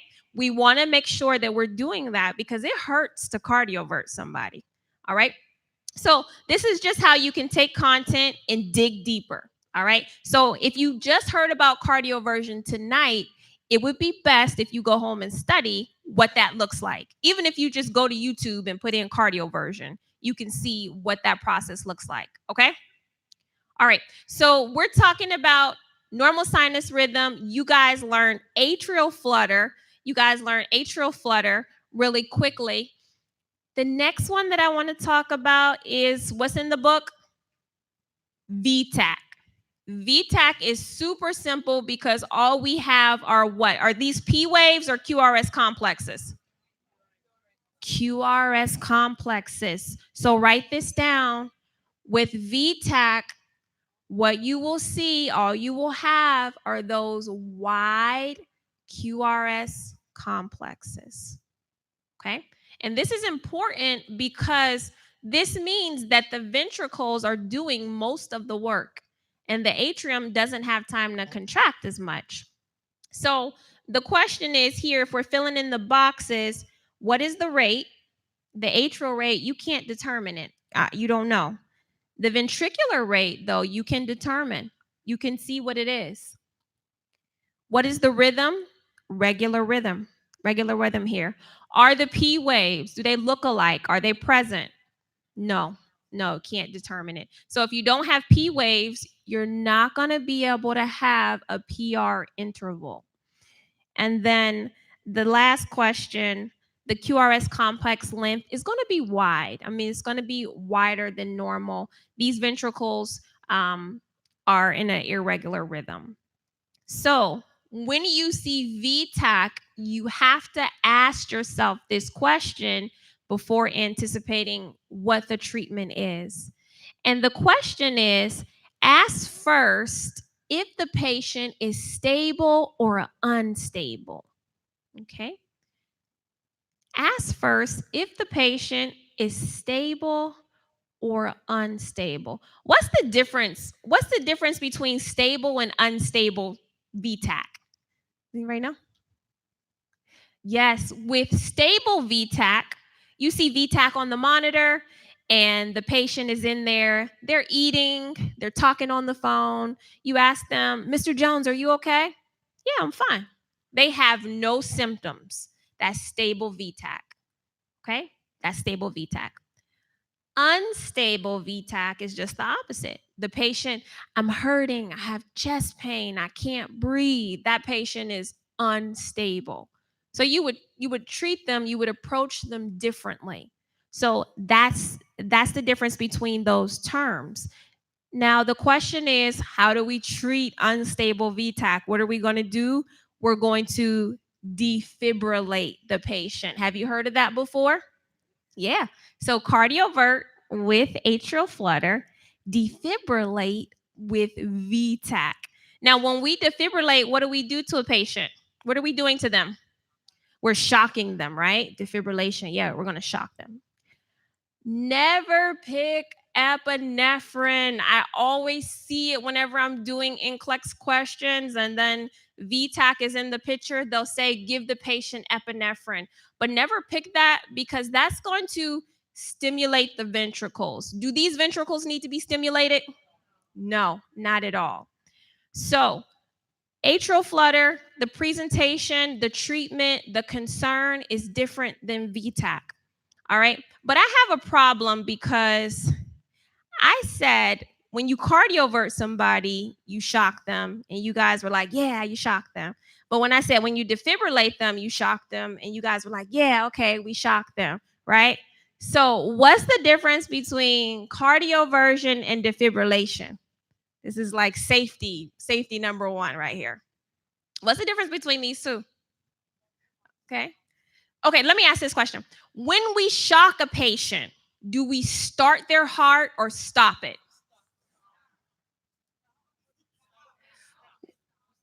Wait, everybody, half people. When you shock a patient with electricity, do you start their heart or do you stop it? Okay, that was the same. Okay, so I think the issue is because when you're on TV and the patient is like asystole, they say clear, they shock them. Okay, so we said for this rhythm, we defibrillate the patient, right? You guys with me? So we're providing a shock to the patient. Do we need to start this heart or stop it? We need to stop it because this heart is already beating, right? Right? So when you introduce electricity to the heart, it pauses it. Okay? So we stop the heart hoping that it will reset naturally to a normal rhythm. So anytime we're talking about cardioversion or defibrillation, we're stopping the heart. Okay? So what's the difference here between shocking with cardioversion and shocking with defibrillation? Let me show you. One is a synchronized shock. Okay, you remember that? One of them is a synchronized shock, which is cardioversion. That means you have to sync up the heart to make sure that you're shocking it at a specific time, which is the peak of that QRS complex. Okay? This is the content you guys got to know. Whereas defibrillation, you shock them anytime. It doesn't matter. Just shock. Okay? Any point on the cardiac cycle. Okay? You guys are learning today. Love it. Okay. This is good. All right, so we went over normal sinus rhythm. We went to A flutter. We went to VTAC. We reviewed the treatments for the two. Now the next rhythm, you don't even have to go to nursing school to know this next rhythm. If you turn the page over, everybody knows this. Everybody knows this next rhythm is what? It's asystole, right? Right. So even NCLEX knows that you know this is asystole. There is no electrical activity. So NCLEX is not going to ask you that. NCLEX is going to ask you, what is this patient's blood pressure? What is the blood pressure of this patient? Low. I like that. 180 over 60. What's the blood pressure of this patient? Is there blood pressure? Is there a pulse? No, right? No electrical activity, no vital signs for this patient, cardiac wise. So, what is the treatment for asystole? Do we cardiovert this patient? Everybody should be saying no, right? Because do we need to stop the heart? No. Do we defibrillate this patient? No. So, what do? We could do CPR. CPR, yeah, we could do CPR. Do we want to do CPR forever though? No, we definitely don't want to do it forever. We need a medication. The medication for this is epinephrine. Okay? So we give epinephrine to start the heart. Okay? That's the first drug. That's like the drug of choice, epinephrine. And then after epinephrine, you can give atropine. It's a little bit of parameters around giving the atropine, but definitely the epinephrine is how you start the heart. Okay, CPR is good until the medication becomes available. Okay, epinephrine and then atropine. Now, this is safety. If you look at the monitor and it says asystole, but you go into that patient's room and they're watching TV, talking on their cell phone, are you going to give them epinephrine? No. You're going to check for lead placement, okay? Okay, we're on the same page here. Okay. Okay. So safety. This exam is about safety, but it's literally based off of what you were supposed to have learned in nursing school. Okay. So it's important that the educators have this type of curriculum because this curriculum saves lives. Really, it does. Now, there's one more EKG strip that I want you guys to be aware of, and it's called Artifact. Have you heard of Artifact before? Yeah. Right. So this is a really big point you need to know for NCLEX. Artifact, it actually looks like electrical activity, but it's not coming from the heart. So essentially, what happens is, and it says here in your book, don't put the electrodes over bones or hairy areas or bony prominences, okay? Because this happens when the electrodes become displaced, and sometimes they're on client's hair or they're on the clothes, they've fallen off. So what happens is the movement looks like electrical activity. And so you guys have to know not to call the doctor if you see something like this before doing an assessment. So this may be a new one for you guys. The possible causes of artifacts are these things here. So you have 3 I'm giving you. Loose electrodes, muscle tremors, yeah, or just basically your clients moving around, okay?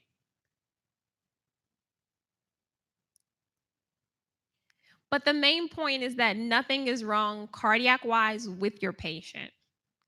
And so you wouldn't introduce any kinds of treatments. The treatment actually is to identify the cause and then correct the placement.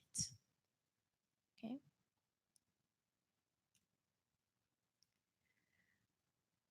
So normally I would stop my EKG overview when I'm doing a class. I would stop my EKG overview here. But I need to do a little bit deeper to prepare you guys, especially my RNs who are going to take the NCLEX exam. The PNs, I definitely think you can understand this and you can learn it and you can just be that much better in your practice. But we're going to go over heart blocks. So I'm going to take about 5 minutes and then show you guys the difference between first degree, second degree type 1 and type 2, and then third degree heart block. Is that okay? Okay. All right, let's clear it up. So on the next page, you have the heart blocks here. We always want to start with normal. I'm on page 38. Are you guys on there with me? Okay. So on page 38, at the top of it, you see a normal rhythm strip. What I want you to do is circle every P wave that you see, because this is how we address rhythm strips here. We start by circling the P wave. So if you do that, how many do we have?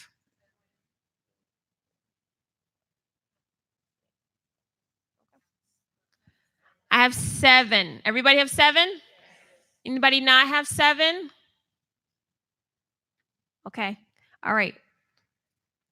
How many QRS complexes are here? Do you have 7? Perfect. So this is normal sinus rhythm. This is what I want to see. So we need to move down to first degree heart block now, okay? Because we're comparing the two. So first degree heart block, how many P waves do we have here?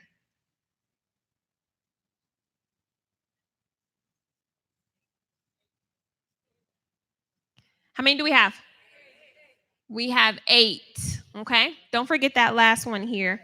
That makes it 8. How many QRS complexes do we have? We have 7.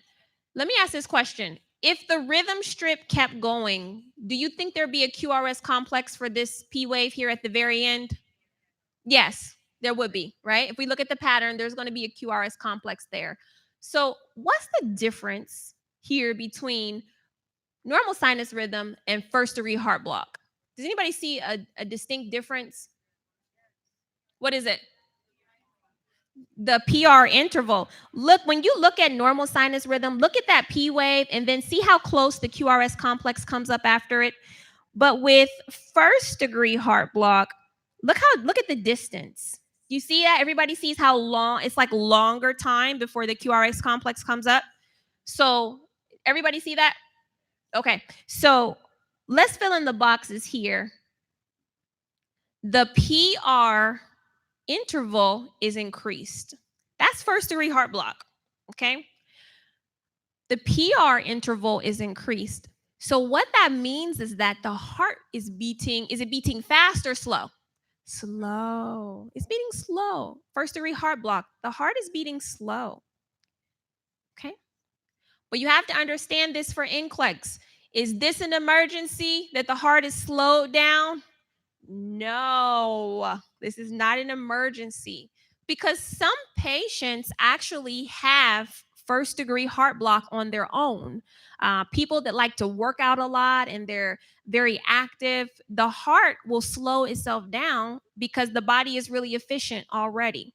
Okay, so if somebody has first degree heart block, the treatment is just to monitor that client. Do they have symptoms? Are they dizzy? Are they lightheaded? No, they feel great. Okay, then they have first degree heart block. Nurses put patients in first degree heart block all the time. Did you guys know that?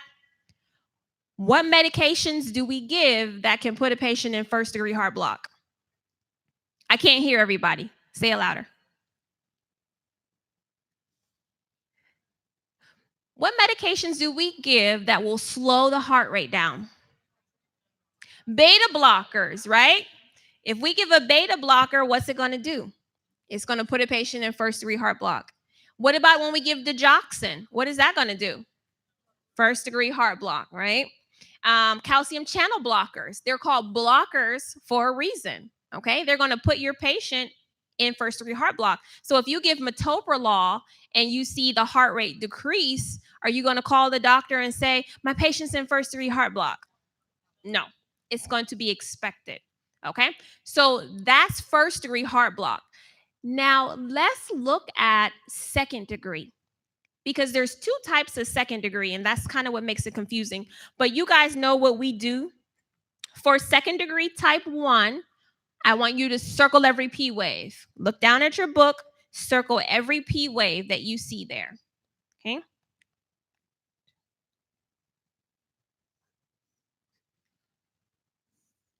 How many P waves do we have?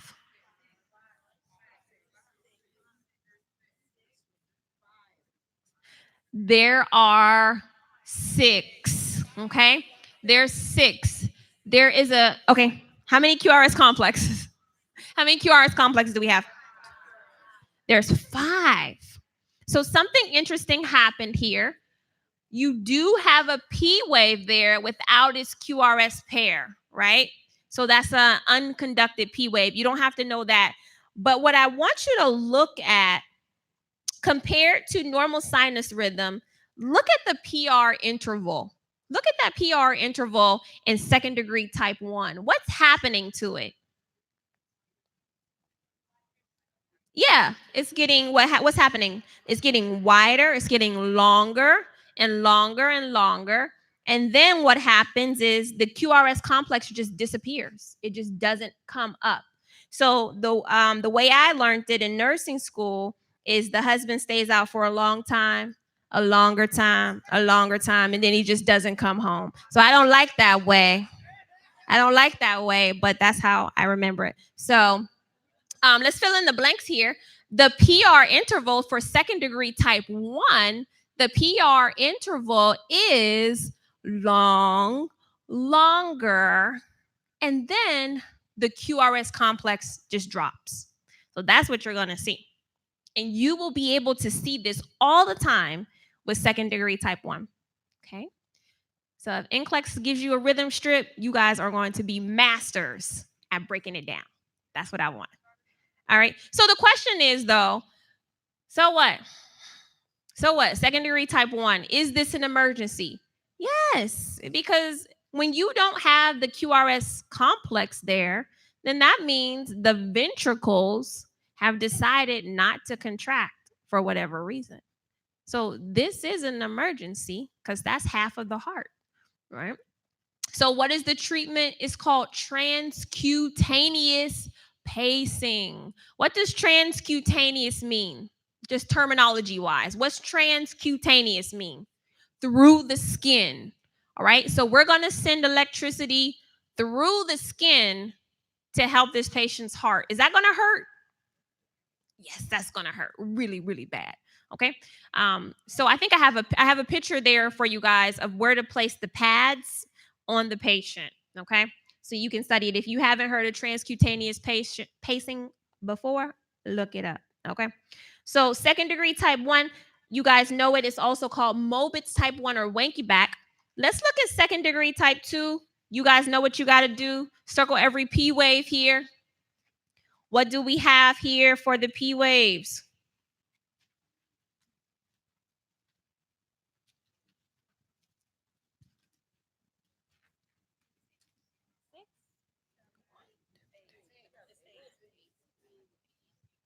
I have 8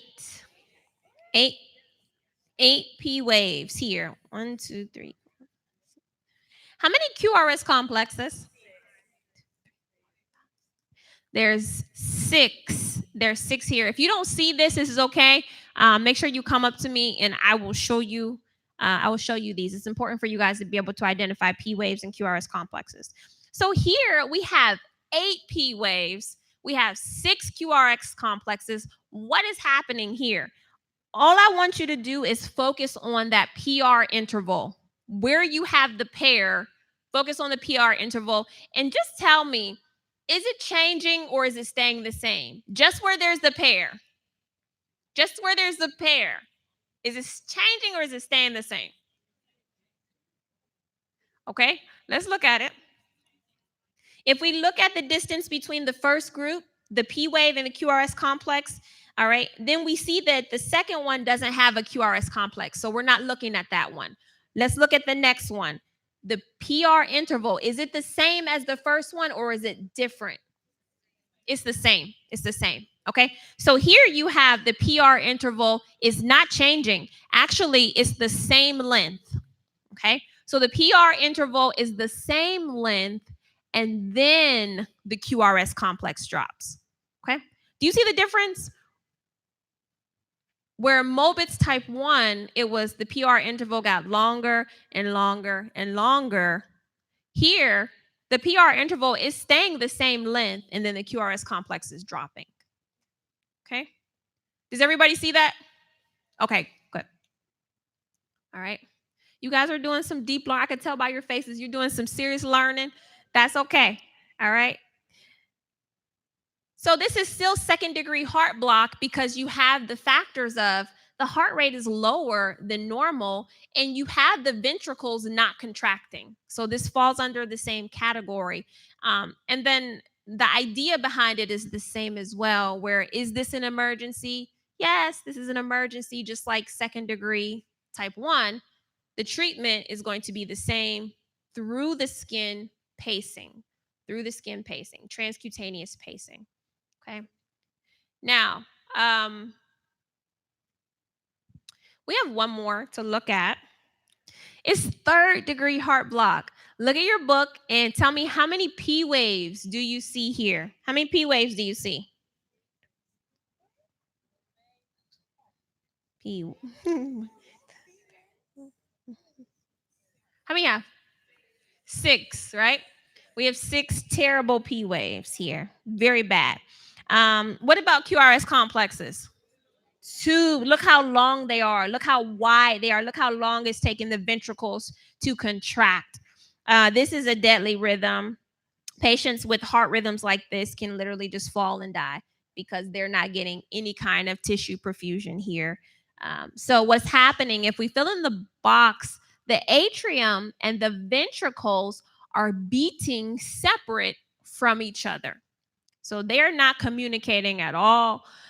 We see the P wave the atrium is barely beating with that P wave. The ventricles are taking a long time. And then for the next, 5 rhythms, the ventricles are like, I'm not beating at all. So this is a deadly rhythm. Is this an emergency? Yes, absolutely. We cannot do transcutaneous pacing here. We need to put in an internal pacemaker.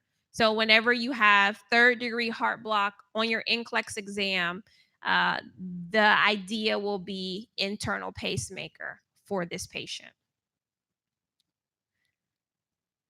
And remember, we're looking at the EKGs, and what is showing us is the electrical activity of the heart. We're not really seeing the muscular activity here, but the electrical is what we're getting a glimpse of. So it's very exciting stuff, very exciting things here. So literally in just about, 40 minutes, you guys learned normal sinus rhythm, atrial flutter, VTAC, artifact, asystole, first, second, and third degree heart block. Give yourselves a round of applause. All right. This is how you study content. All right. This is how it's supposed to be. You're supposed to be able to do the content first, and then I probably could ask you guys any kind of questions on third degree heart block, and you guys would get them right. So what we're going to do right now, we're going to take like a 15-minute break. I want you guys to go stretch, come the sales tables open, the prayer booths, go get some water, come back, and we're going to do the final exam, okay? You guys worked really hard. I don't want to overwhelm you. You learned a lot. Process it all. Stand up, go outside, come back in. We're going to get started with some more things, okay? All right. We'll start this class 8:20, so we'll start this class at 8:35 sharp. 8:35 sharp.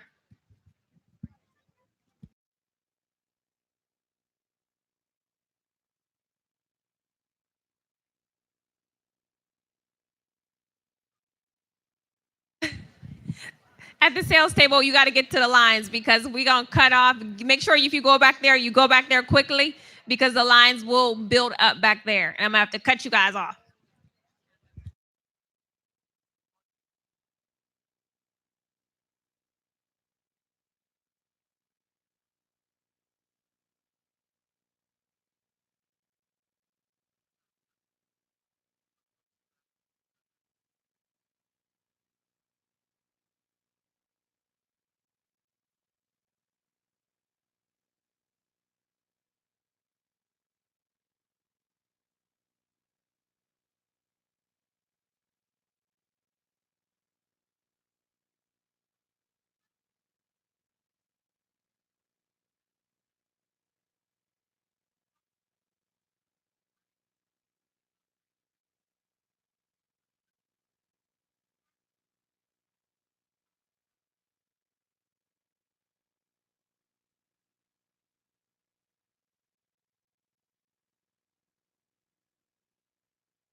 I think I do. Let's see.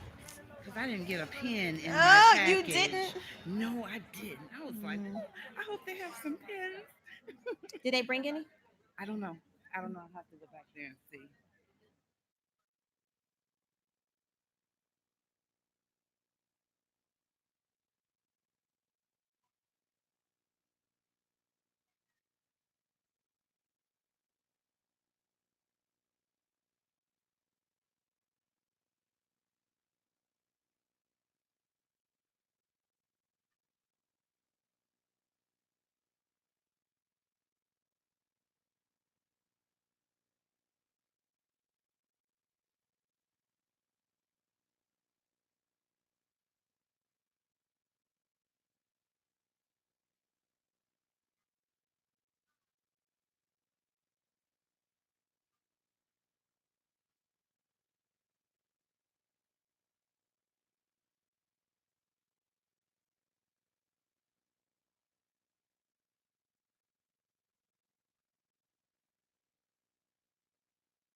are getting this one. We are getting ready to start our final exam. Y'all gonna turn this into a midnight study session. All right, it's gonna get late. We're gonna start our final exam. The purpose of this exam actually is just for you to be able to determine where your weak areas are, okay?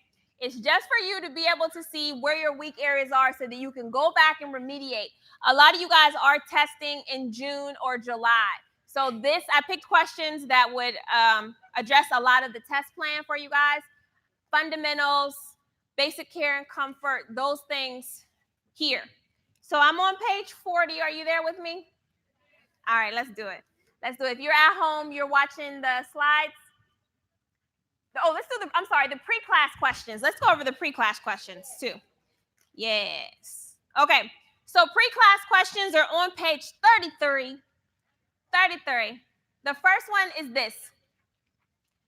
A new nurse orientee notifies her preceptor that a client's cardiac monitor shows new onset of atrial fibrillation. The preceptor directs the new nurse orientee to do what immediately? Remember, with the new nurse or new nurse graduate, you want to give them the easiest tasks that are within their scope of practice, okay? So here, when we look at all of the things that in this situation, which is an emergency situation, what is the best thing for that new nurse orientee to do? 3, absolutely. We're going to have that new nurse orientee assess, obtain the client's heart rate and blood pressure. Some of you guys may have picked one, administer a beta blocker IV, which the RN, it doesn't say she's an RN, but says a new nurse, which a new nurse, an RN, could do. However, when you give beta blockers IV, there are certain parameters you have to do before giving it and while giving it that the new nurse may or may not know. So that's why 3 is a better answer. Does everybody make sense? Does everybody understand that? Does that make sense? Okay, all right. Let's do 2. Here we have a nurse is giving discharge instruction to a client with diabetes mellitus type 2. We know what that is, right? The client has recently received a what? A heart transplant.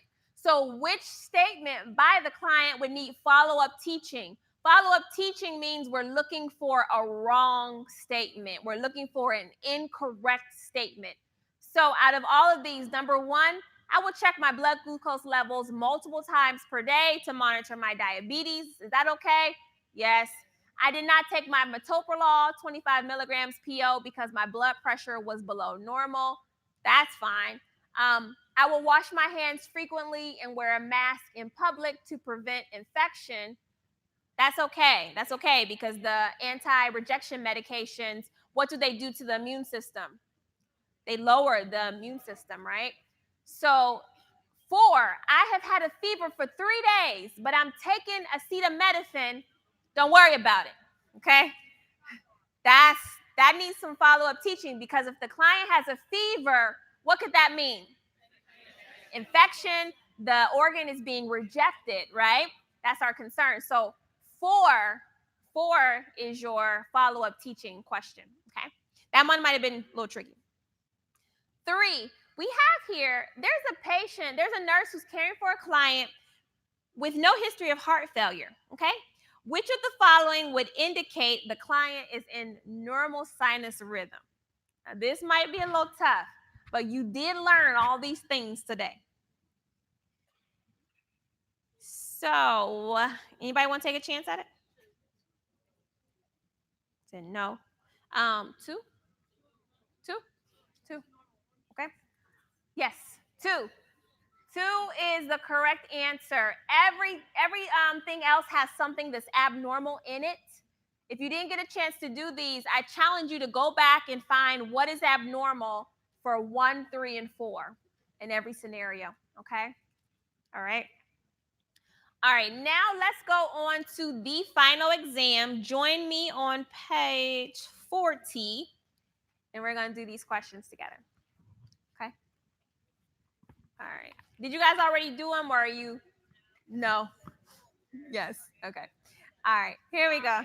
All right. Here we go. Here we go. Number one, you have a nurse is working on an Alzheimer's unit, right?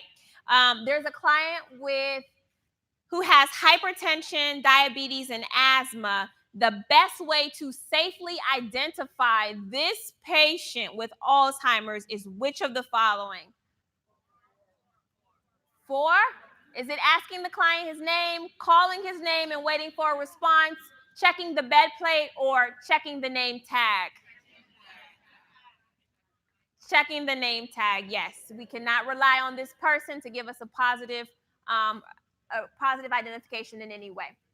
2, you have a new nurse has received Mr. Brown to the medical surgical unit. After an assessment, the nurse notices that the client has difficulty speaking, chewing, swallowing. What is the best diet for Mr. Brown? Is it 1 clear liquid, 2 residue, 3 bland, or 4 mechanical soft? Yes, mechanical soft is going to be the best diet. That is for the patients who have the difficulty chewing, swallowing. Yes, yes. Any questions about that? Well, yes, but it makes it easier for you to do that. Clear liquid, well, the indication, when do we usually give a clear liquid diet? Yeah, after surgery, if someone's having a GI issue. So the problem with the clear liquid is that you can't get all of your calories or nutrients from it. It takes a lot to get that. So the mechanical soft is going to be the best diet. That's a great question. If you have questions while we're going along, we're going to do a question and answer at the end, okay? The first step to performing any procedure is to what? Explain the procedure, gather needed equipment, wash your hands, provide privacy. What's the best thing for NCLEX? Wash your hands, okay? Wash your hands, okay? Before you do anything, coming into the room, going out of the room.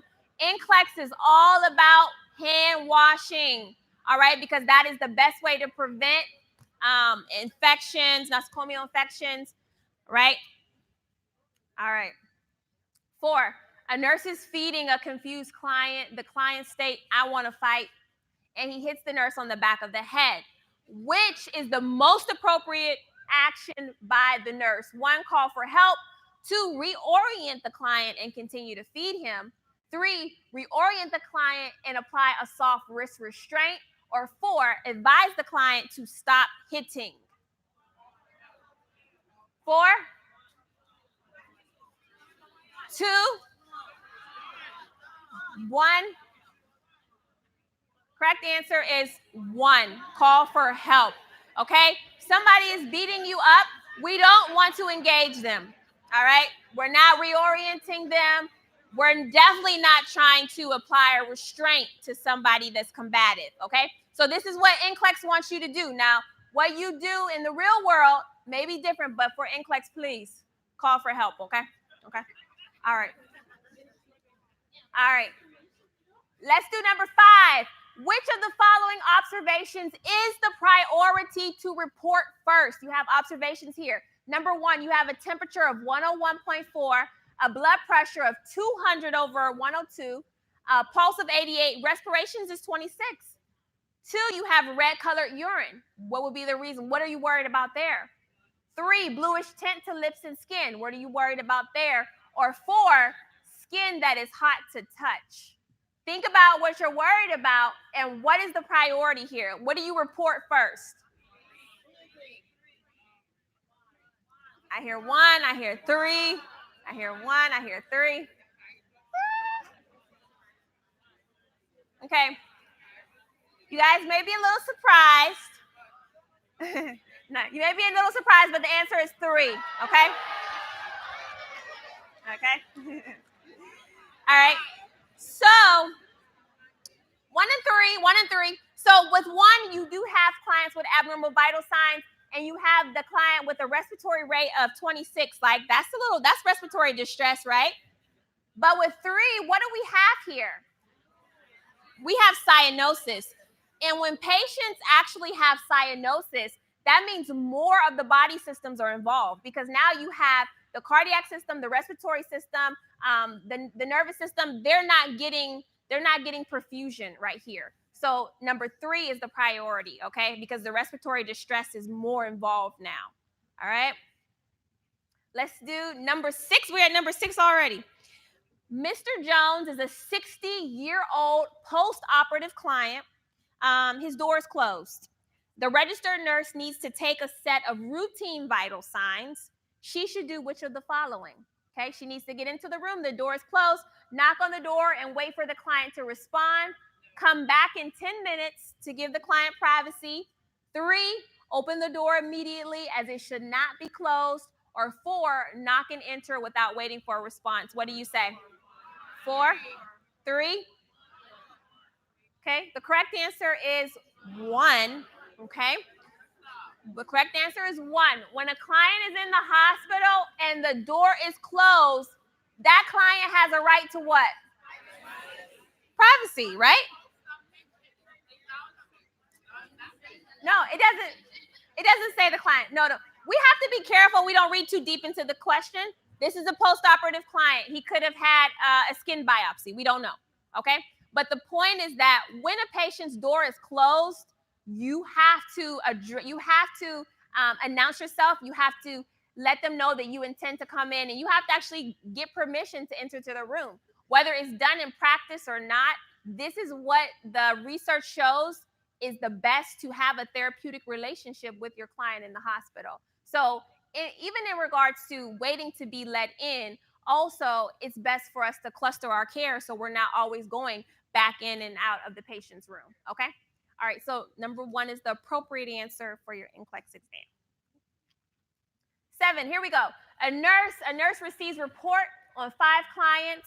Which one is most at risk for fluid overload? Here you have 4 of the patients. Who is at risk for fluid overload? The client on the diuretic therapy, the client with type 1 diabetes, the client with renal failure, or the client with orthostatic hypotension? 3. Yes, the client with renal failure is most at risk for fluid overload because the kidneys are not functioning correctly. That just makes sense. Okay. All right, here we go. This is arterial blood gases. We did them during ReMar Nurse University, so let's go here. A nurse is caring for a client who is hysterically crying due to the loss of a spouse. The client is most likely to experience which acid-base imbalance? Okay, so we have here a client is crying hysterically. Is that a respiratory or metabolic problem? That's a respiratory because your respirations are going to go up if you're crying hysterically. And we know the patient is going to be breathing very fast, right? So this is alkalosis. If you missed that blood gas class, you got to find it, okay? This is respiratory alkalosis. We did arterial blood gases in Los Angeles, okay? Let's do another one. The nurse is caring for a client with a collapsed lung and alveoli blockage. The client is most likely to experience which blood gas imbalance here? Yes, this is respiratory. The client has a blockage, so they're going to have a slow respiration rate. This is respiratory acidosis. Okay. Right. There we go. 10. Nurse is caring for a client. The client is homeless, severely malnourished, hasn't eaten any solid food in 5 days. What are we most likely to see here blood gas-wise? Is this a respiratory or metabolic problem? Metabolic for sure. Alkalosis or acidosis? Acidosis, absolutely. Absolutely. Okay? Are you guys getting these? You got to find that class if you don't know what we're talking about. Okay? All right, here we go. By numbers here. Nurse is caring for a client with the following laboratory values. Let's look at, what do we care about here? We got the CO2, the PCO2, pH, bicarb, right? So if we look at the pH, all right, the pH is 7.6. Is that up or down? Is that up or down? Up. Okay? The bicarb is 21. Is that up or down? Down. These are going in opposite directions. This is what kind of problem? Respiratory problem. Looking at the pH, this is respiratory alkalosis. Okay? Respiratory alkalosis. All right. All right, let's get off of ABGs. Let's do some priority here. Here we go. A nurse is caring for a client, ending the shift. She has 4 clients to assess. Which client should she see first? Everybody is vomiting. So, number 1, the client with intestinal bleeding, complaining of vomiting. Or is it 2, the client with the right lobe brain tumor, complaining of vomiting? Or is it 3, the client with pancreatic cancer who is receiving chemotherapy, complaining of vomiting? Or what about 4, the client with a new left kidney transplant, complaining of vomiting? Oh. So we have everybody complaining of vomiting. Who are you most worried about? Who should not be vomiting? Okay. 2 and 4. I'm hearing 2 and 4. Okay. The correct answer is 2. Okay. 2. So again, we are looking for the patient who should not be vomiting. So number 1 has intestinal bleeding. Do we have vomiting with intestinal bleeding? Yes, we do. The coffee grind, emesis, vomiting, we have that. The client with the right lobe brain tumor. Do I want this patient vomiting? No, because what is that going to do? Increase intracranial pressure, right? I don't want that with this patient. They already have a brain tumor, okay? What about the client who has pancreatic cancer? They're getting chemotherapy. Do I expect them to be vomiting? Because chemotherapy, yeah. And then the client, they have a new left kidney transplant, but I'm expecting them to be complaining of vomiting because what are they taking? What are they taking if you have a new organ? Yeah, you're taking a cocktail of medications to help you address the new organ in your body. So that's going to cause nausea. All right. So the correct answer is 2. Does everybody see that? Yeah. Okay. All right. All right. It's okay. It's okay. It's all right. Here we go. Another priority question. A nurse is beginning her shift in the ER and has 4 clients. Okay. Which is the priority client? Number 1, a client with no sensation and no pulse in the right leg. 2, a client with a knife wound to the chest. 3, a client actively bleeding from the nose after trauma. Or 4, a client with a gunshot wound to the upper left extremity. This is tough. But you guys can do it. What's the correct answer? 2, 3, 1. No. Okay, so what is my technique for these kind of patients? Who am I looking for? I'm looking for the patient that's going to die first. Okay, so if I have these 4 patients in front of me, number 1, a client with no sensation and no pulse in the right leg. What could that be? A DVT, right? How long is it going to take that patient to die from a DVT? A long time. Long time, be waiting. What about 2? Somebody with a knife wound to the chest. What kind of problem is that? It's a respiratory problem, right? Breathing problem, knife wound to the chest. How long can this patient live? Minutes, I don't know. It's like minutes probably. What about 3? A client actively bleeding from the nose after a head trauma. What kind of problem is this? Airborne. I'm sorry, not airborne. Airway, breathing, or circulation? Which one? This is circulation. Okay, somebody bleeding, anybody bleeding out? Circulation. And then 4, a gunshot wound to the left, to the arm, left upper extremity. What kind of problem is that? Circulation. Who's the priority patient here? 2. Okay, my airway patient is the priority. This is how I want you to do these questions on NCLEX because they can be tricky. Okay, all right. All right, we're on question number 14. Okay, when transferring a client with right side weakness from a wheelchair to the bed, the nurse should stand on which side of this patient? Is it 1, the right side, 2, the left side, 3, in front of the patient, or 4, behind the patient? What's the safest answer for your NCLEX exam? The right side, the weak side, okay? Right side, the weak side, okay? All right, here we go. 15. This one's tough for nursing students. Here. How are you guys doing? Are you guys okay? We're still together? All right. Okay. Which client, which child actually is most likely to suffer from a lead poisoning here? Think about how you get lead poisoning. Is it number 1, a 2-year-old who drinks out of a ceramic pitcher? 2, a 2-year-old who lives in a house where the old furniture is being refurbished? 3, a 2-year-old who has allergies to sulfa drugs? Or 4, a 2-year-old who has access to modeling clay? You guys are just looking at me.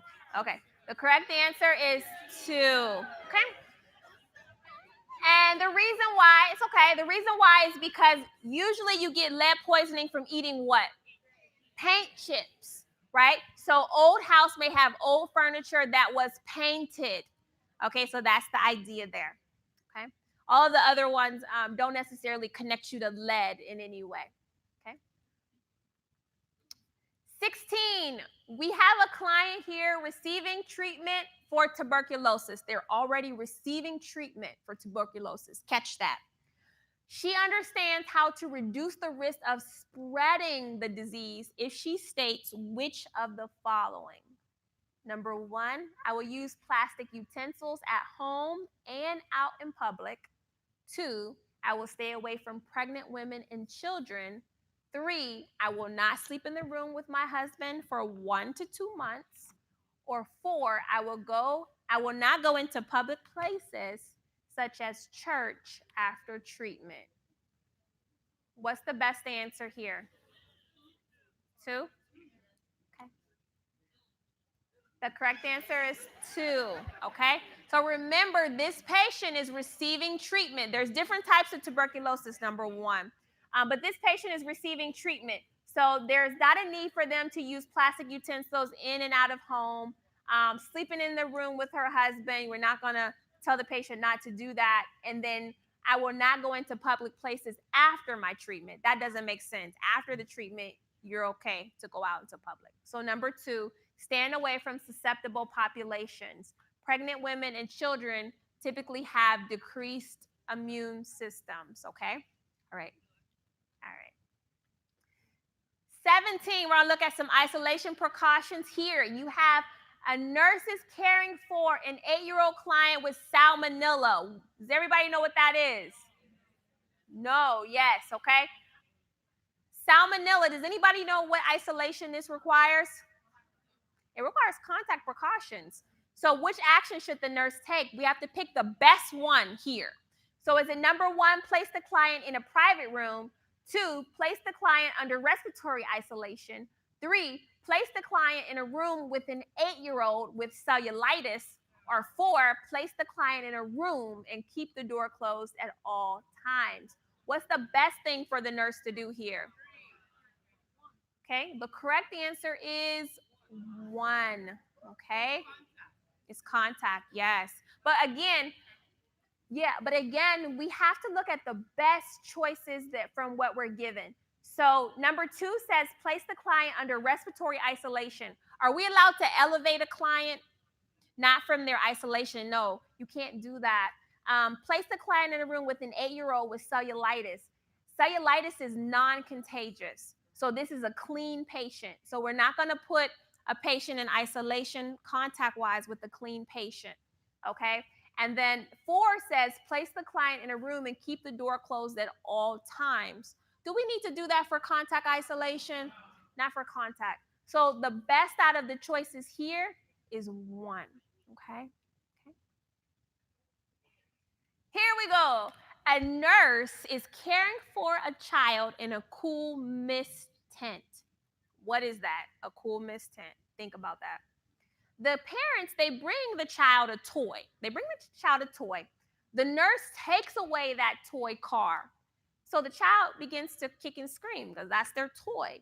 right? Which action should the manager take for this issue? Number one, return the toy back to the child, okay, so that the child doesn't kick or scream. Two, educate the parents on how the toy car can accumulate bacteria. Three, educate the parents on how the toy car can cause a fire. Or four, educate the clients on how the toy car can accumulate moisture. What's the best answer here? You got a cool mist tent and you got a toy car. 2, 3. Okay. The correct answer is going to be 3. Okay. Everybody understand how that toy car can cause a fire? Okay. A cool mist tent has what circulating? Oxygen. Okay. So it has humidified oxygen circulating around. You guys know there are certain things you don't want to have when you're having oxygen therapy at the same time, like petroleum-based products, anything that can spark and cause a fire, like wheels on a toy car. Okay, so this is safety right here. This is safety, safe and the safe care environment for the patient. So the correct answer there is 3. I'm putting these questions on here so you guys can remember them, okay, for a reason. All right. Okay. I wrote a case study because I really think that when they change the NCLEX, hopefully none of you guys will have to experience this because you all have passed. But when they change the NCLEX in about 3 years, they're going to have more case studies on the exam for sure. The case studies will pretty much be like this, okay? So this is our case study here. I want to move you guys through the case study so that you can see what your clinical judgment level is right now. So our case study here, we have a 43-year-old Caucasian female presents to the emergency room and states, "I'm in so much pain, I can't take it anymore. Do something now." What is the best action of the nurse? Number 1, ask the client to change into a hospital gown. 2, take vital signs. 3, start IV access. Or 4, ask the client to identify location of pain. Correct answer is 4, okay? You need more information right now. Let's keep going here. Here's more information about the client. Miss Brenda Tate, she is a 43-year-old Caucasian female. She presented with epigastric pain, which started this morning. She is negative for any chronic illnesses. She does not smoke. She admits to drinking 8 beers a day. She takes no home medications. There are no known drug allergies. Her current BMI is 21. Okay, are you guys following me with the patient? Okay, so we learned a little bit more information. Here we go. Based on that information you just learned, what is the next priority action of the nurse? Is it number 1, to ask the client to change into a hospital gown? 2, take vital signs. 3, start IV access. 4, ask if she has any allergies. Next, we need to take the vital signs. Yes, that's the next priority action of this nurse. Okay. Let's keep going with this patient. Okay, more information is opened up about the patient. She now changes into a hospital gown and lays on the bed. She is guarding her abdomen. She's guarding her abdomen. These are her vital signs here. She has a blood pressure of 120/75, heart rate 107, respirations 20. Her oxygen saturation right now is 94%. Temperature 37.4 degrees Celsius, pain 10 out of 10. Okay, are we together? Okay. So now, at this time, which laboratory values are the most important for you to know as the nurse? Select all that apply.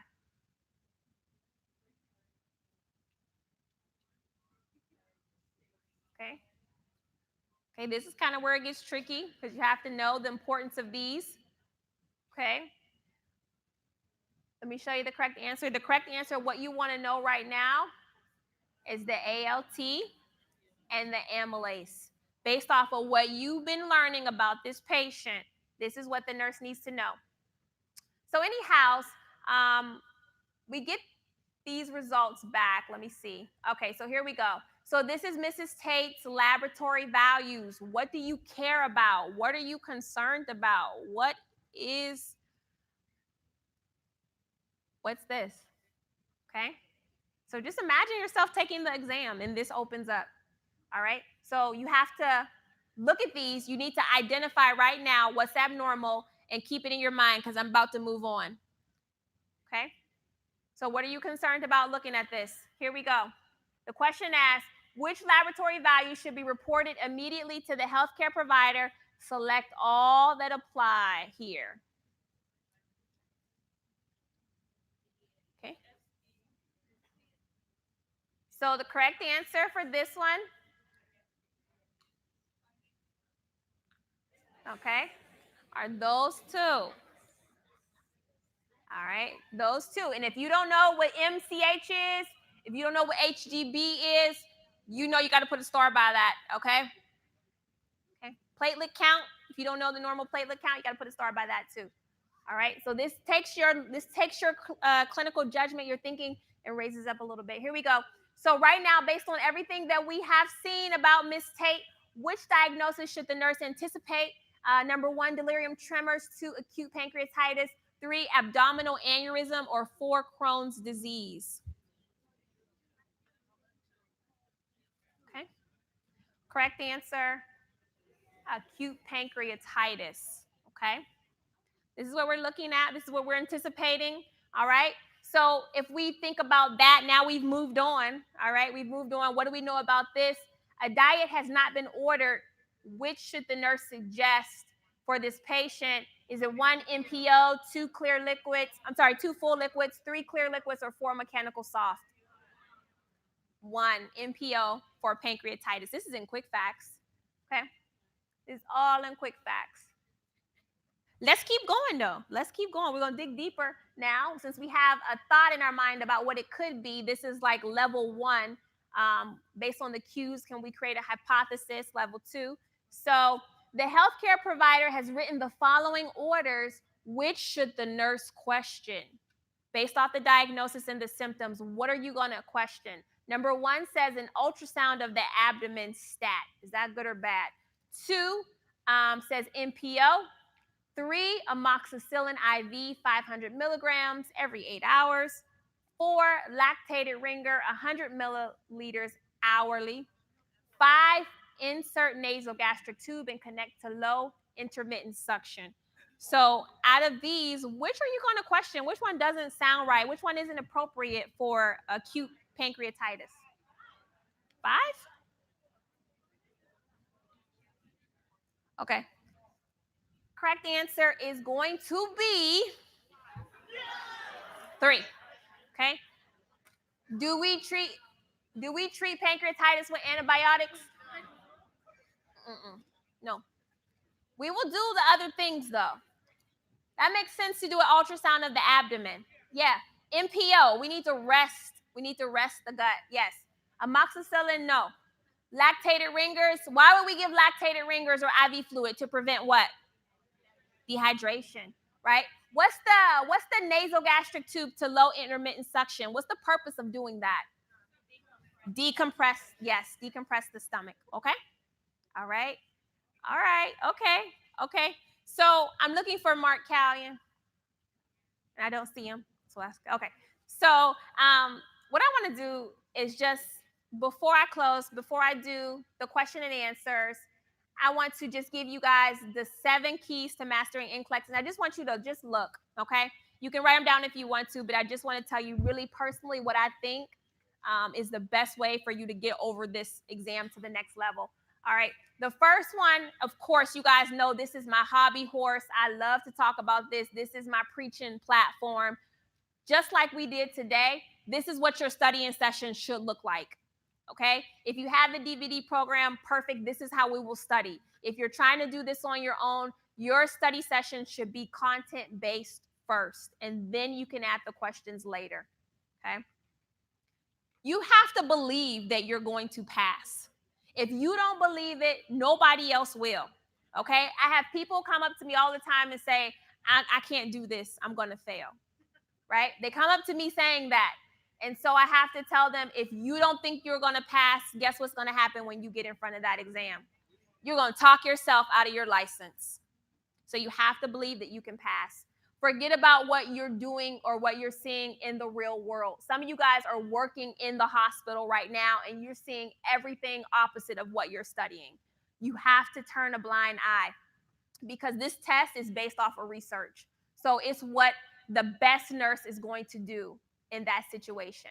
And that's kind of why they are looking to change it, because these questions that we're doing now, as good as they are, they don't really reflect real practice.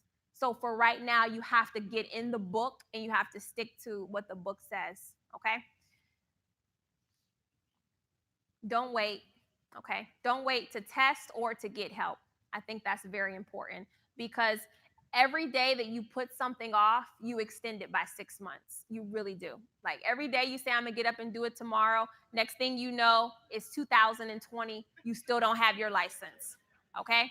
So don't procrastinate. When people tell me all the time, I don't know why I can't study, I'm not getting through the program. The reason why you're not getting through the program is just because this is not a priority to you.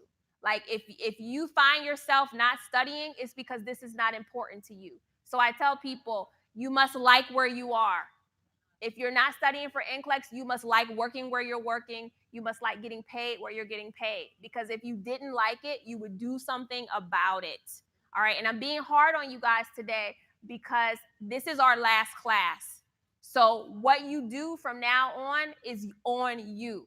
And I really want to see you guys with your license. I don't want to see you here next year for ReMar Nurse University. I'm not going to be happy. I'm not going to be taking pictures with you. Okay? This is very important. Number 5, give yourself permission not to know everything. There are certain things in nursing I'm still learning. I went to, you guys know I am getting my PhD. I'm pursuing my PhD in nursing. And I went to class and I'm like, when did we go over this? We haven't. So there's so much that you guys can learn about the art and science of nursing. All right. What you need to focus on to get your license is really the fundamental content. Okay. You will learn. You will continue to learn. You will continue to learn. Invest in the best products. You are your best investment. I don't care if you spent $17,000, $15,000. You are worth it. It does not matter. Okay. But what you have to take responsibility for is finding products that work for you. Don't go by what so-and-so said or what so-and-so did. Everybody is a different learner. So I would think about how you like to learn and move in that direction. For me, I'm a writer. I have to write it. I have to hear it. That's how I learn it. So for you guys, some of you guys have to be moving. Like you have to be moving so you're working out and studying. I don't know how you study like that, but that's how you learn, and that's okay. Some of you guys are visual learners. You have to see it in order to get it. So focus on how you like to learn and then find products that support you. All right. One of the things nursing school does is it kind of, we sit at a table and we eat what's fed to us. But when you're pursuing your license or higher studies, it really comes down to what you're determined to go after. Okay. So I need you guys to go after this. I need you guys to go after your license.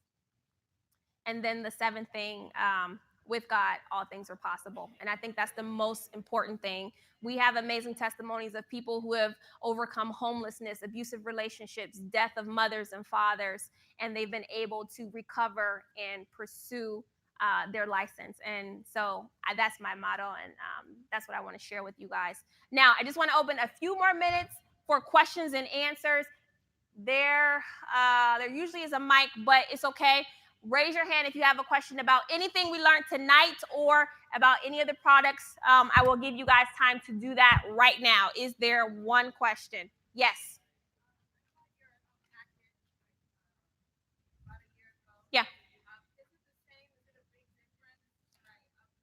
No, the content is the same. The only thing that the new products here are the 5-star quick facts and the question bank book.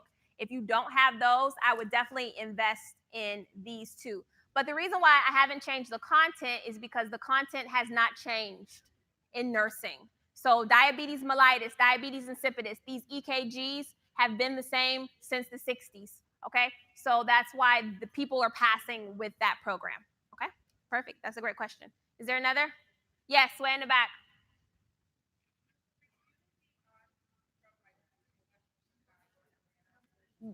The past classes are still up. The sale ends Friday, which is this Friday. So we will probably take the content from the lectures down on that day. Okay. So you have to study. This is a short period of time. That's why ReMar Nurse University is special. Yes, ma'am. Yeah. Perfect. Yes, that's a great question. You have the 6-week calendar and you're finding it's not fitting into your daily life. So the 6-week calendar is just a mock-up of what you are supposed to do, how many days a week. But you have the ability to change that however it works for you. So switch up the days, switch up the times. Some students know that on the weekends they don't work, so they do 4 days worth of work on the weekends. I don't suggest that, but you know your life, okay? So don't feel like you're in concrete with that 6-week calendar, okay? Is there another? Yes, in the red. 1, 2. Test. Test. The DVDs, like I said, the content is not going to change much. So I'm really trying to focus on anticipating the changes in the next NCLEX exam for the future graduates. But because people are passing with the program, I don't want to change the formula too much just for sake of just having new information for you guys. Like, I want to sell you guys what works. I want to be confident in the products that I sell you guys. Okay? Yes, yes, yes. Yes, ReMar Nurse University. Would you guys think it was worth it getting the ReMar Nurse University workbook? Yeah, there. I went over a lot of topics in ReMar Nurse University that are not in the package but complement it. So I did prioritization. I did an advanced study on prioritization. The arterial blood gases compensation there. So there was a lot of new information in the workbook that I would get. Good question. Okay, is that it? Yes, ma'am.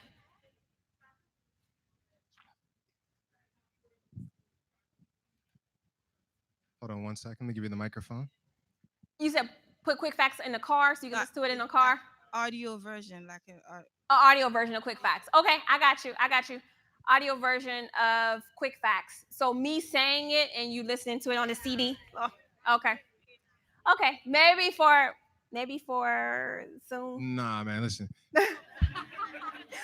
We're not about to do a audio version of Quick Facts. Cause I'll be in the group and y'all be talking about Mark K and audios. Oh, that's true. I'll be like, let me get them audios. All right, I don't know. It's a possibility. It's a possibility. It's a possibility, but not a great look. I don't know. Reading it to you. Yes, ma'am.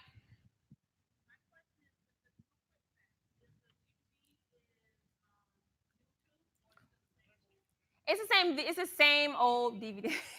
No, it works though, because what I did for the old quick facts, I didn't change so much.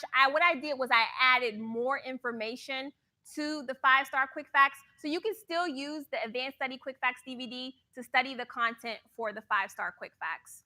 Okay, I would get it because I think it helps you get through that book faster. Yes, ma'am. Yes. Yes. It is. Yeah. Well, my intentions for putting out a lot of information is I really want you to try ReMar, see my lecture style to see if you like it. The purpose of the boot camp is to complement anybody in the DVD program. The online academy can use it too, but remember, your priority for learning is always the DVDs or the online academy. Okay. The boot camp comes underneath that. The YouTube videos come underneath that. Okay. Yeah. Is there another? Yes, ma'am. No, they don't have case studies in this NCLEX. The question was, does the NCLEX for this year have case studies in it? There are no case studies incorporated into the test plan. What they had was case studies that educators could use to train you guys for NCLEX. So there was some confusion. The case studies were just for the educators, not for the students. Okay. All right, we want to continue on with the questions and answers. We have to do something right before we take our next question. We do have a school that says we have a lot of students here, and so we want to challenge and recognize that. All right, so okay, so if you are here and you have more than 2 students from your class, raise your hand. More than 2 students. More than 2 students. Wow. More than 2. More than 2. So like 3 or more. All right. Wow. What school is that? Say it loud. Sigma. Sigma. How many are from Sigma? Raise your hand from Sigma. Okay. 1, 2, 3, 4, 5. Okay. Okay. Right there. 6. 6. Yeah. All right. What's another group? Wait. Oh, we got. Hold on. What's another group? I'm going back here. HCI. I'm hearing HCI. 1, 2, 3. Keep your hand up. All right, HCI, put your hands up. We're going to finish the Q&A, but I want to do this right 4, quick. 5, 6, 7, 8, 9, 10, 11, 12, 13, 14, 15, 16, 17, 18, 19, 20, 21, 22, 23. 20. Oh, wow. Wow. Now, listen, that could be a great thing or a bad thing. Right. I'm just saying that could be a great thing or a bad thing. Let's see. Which camera are we on? Jelana, right here? Right there? Okay. HCI. Holler at her. Need some help. Right. The whole school, the nursing program. Yeah. All right, so I think HCI has it. Okay. All right, so HCI, that's what it's all about. We are here to help schools boost those passing rates, not only for NCLEX, but also for exit exams as well. Yes, all right, so if you're here from HCI, we were going to give you a copy of the 5-star quick facts for NCLEX. All right, man. Y'all hate on HCI. You know what I'm saying? No, they don't know. HCI, everybody from HCI is like, yeah. Everybody's like, oh. All right, but listen. All right, so make sure, let me see. Sam, hands up in the back. All right, see Sam in the back. We're going to take a count and make sure that we get that for you guys. So if you're from HCI. I think there was 23. 23? Mm-hmm. Awesome. And so if you already have like quick facts, the DVD self-study package is actually even lower. And if you already have the package, we'll hook you up with something else. All right? Okay. All right. We got your back. Cool. More questions. We have more questions. Just like 5 minutes for questions still. 5 more minutes for questions? Yep. Mm-hmm. All right. We want to remind everybody though also about the cruise. Yeah. Get the package. Do your video between now, August 15th. Yeah. You'll be enrolled to take the cruise for 2. Yes, we're announcing. You're going to get flown out. Yes. For the cruise. All right. Any more questions? Okay. If not, thank you guys for coming. Thank you for attending ReMar Nursing University. Give yourselves a hand. Miami. Oh, wow. Oh, wow. What's it. going on over here? It's an exit. Wait a minute. I thought they were Hold leaving. on. This way. This way. Wow. I love it. Thank you all for the love that you've shown Regina. Yes. Okay. All right. Come on.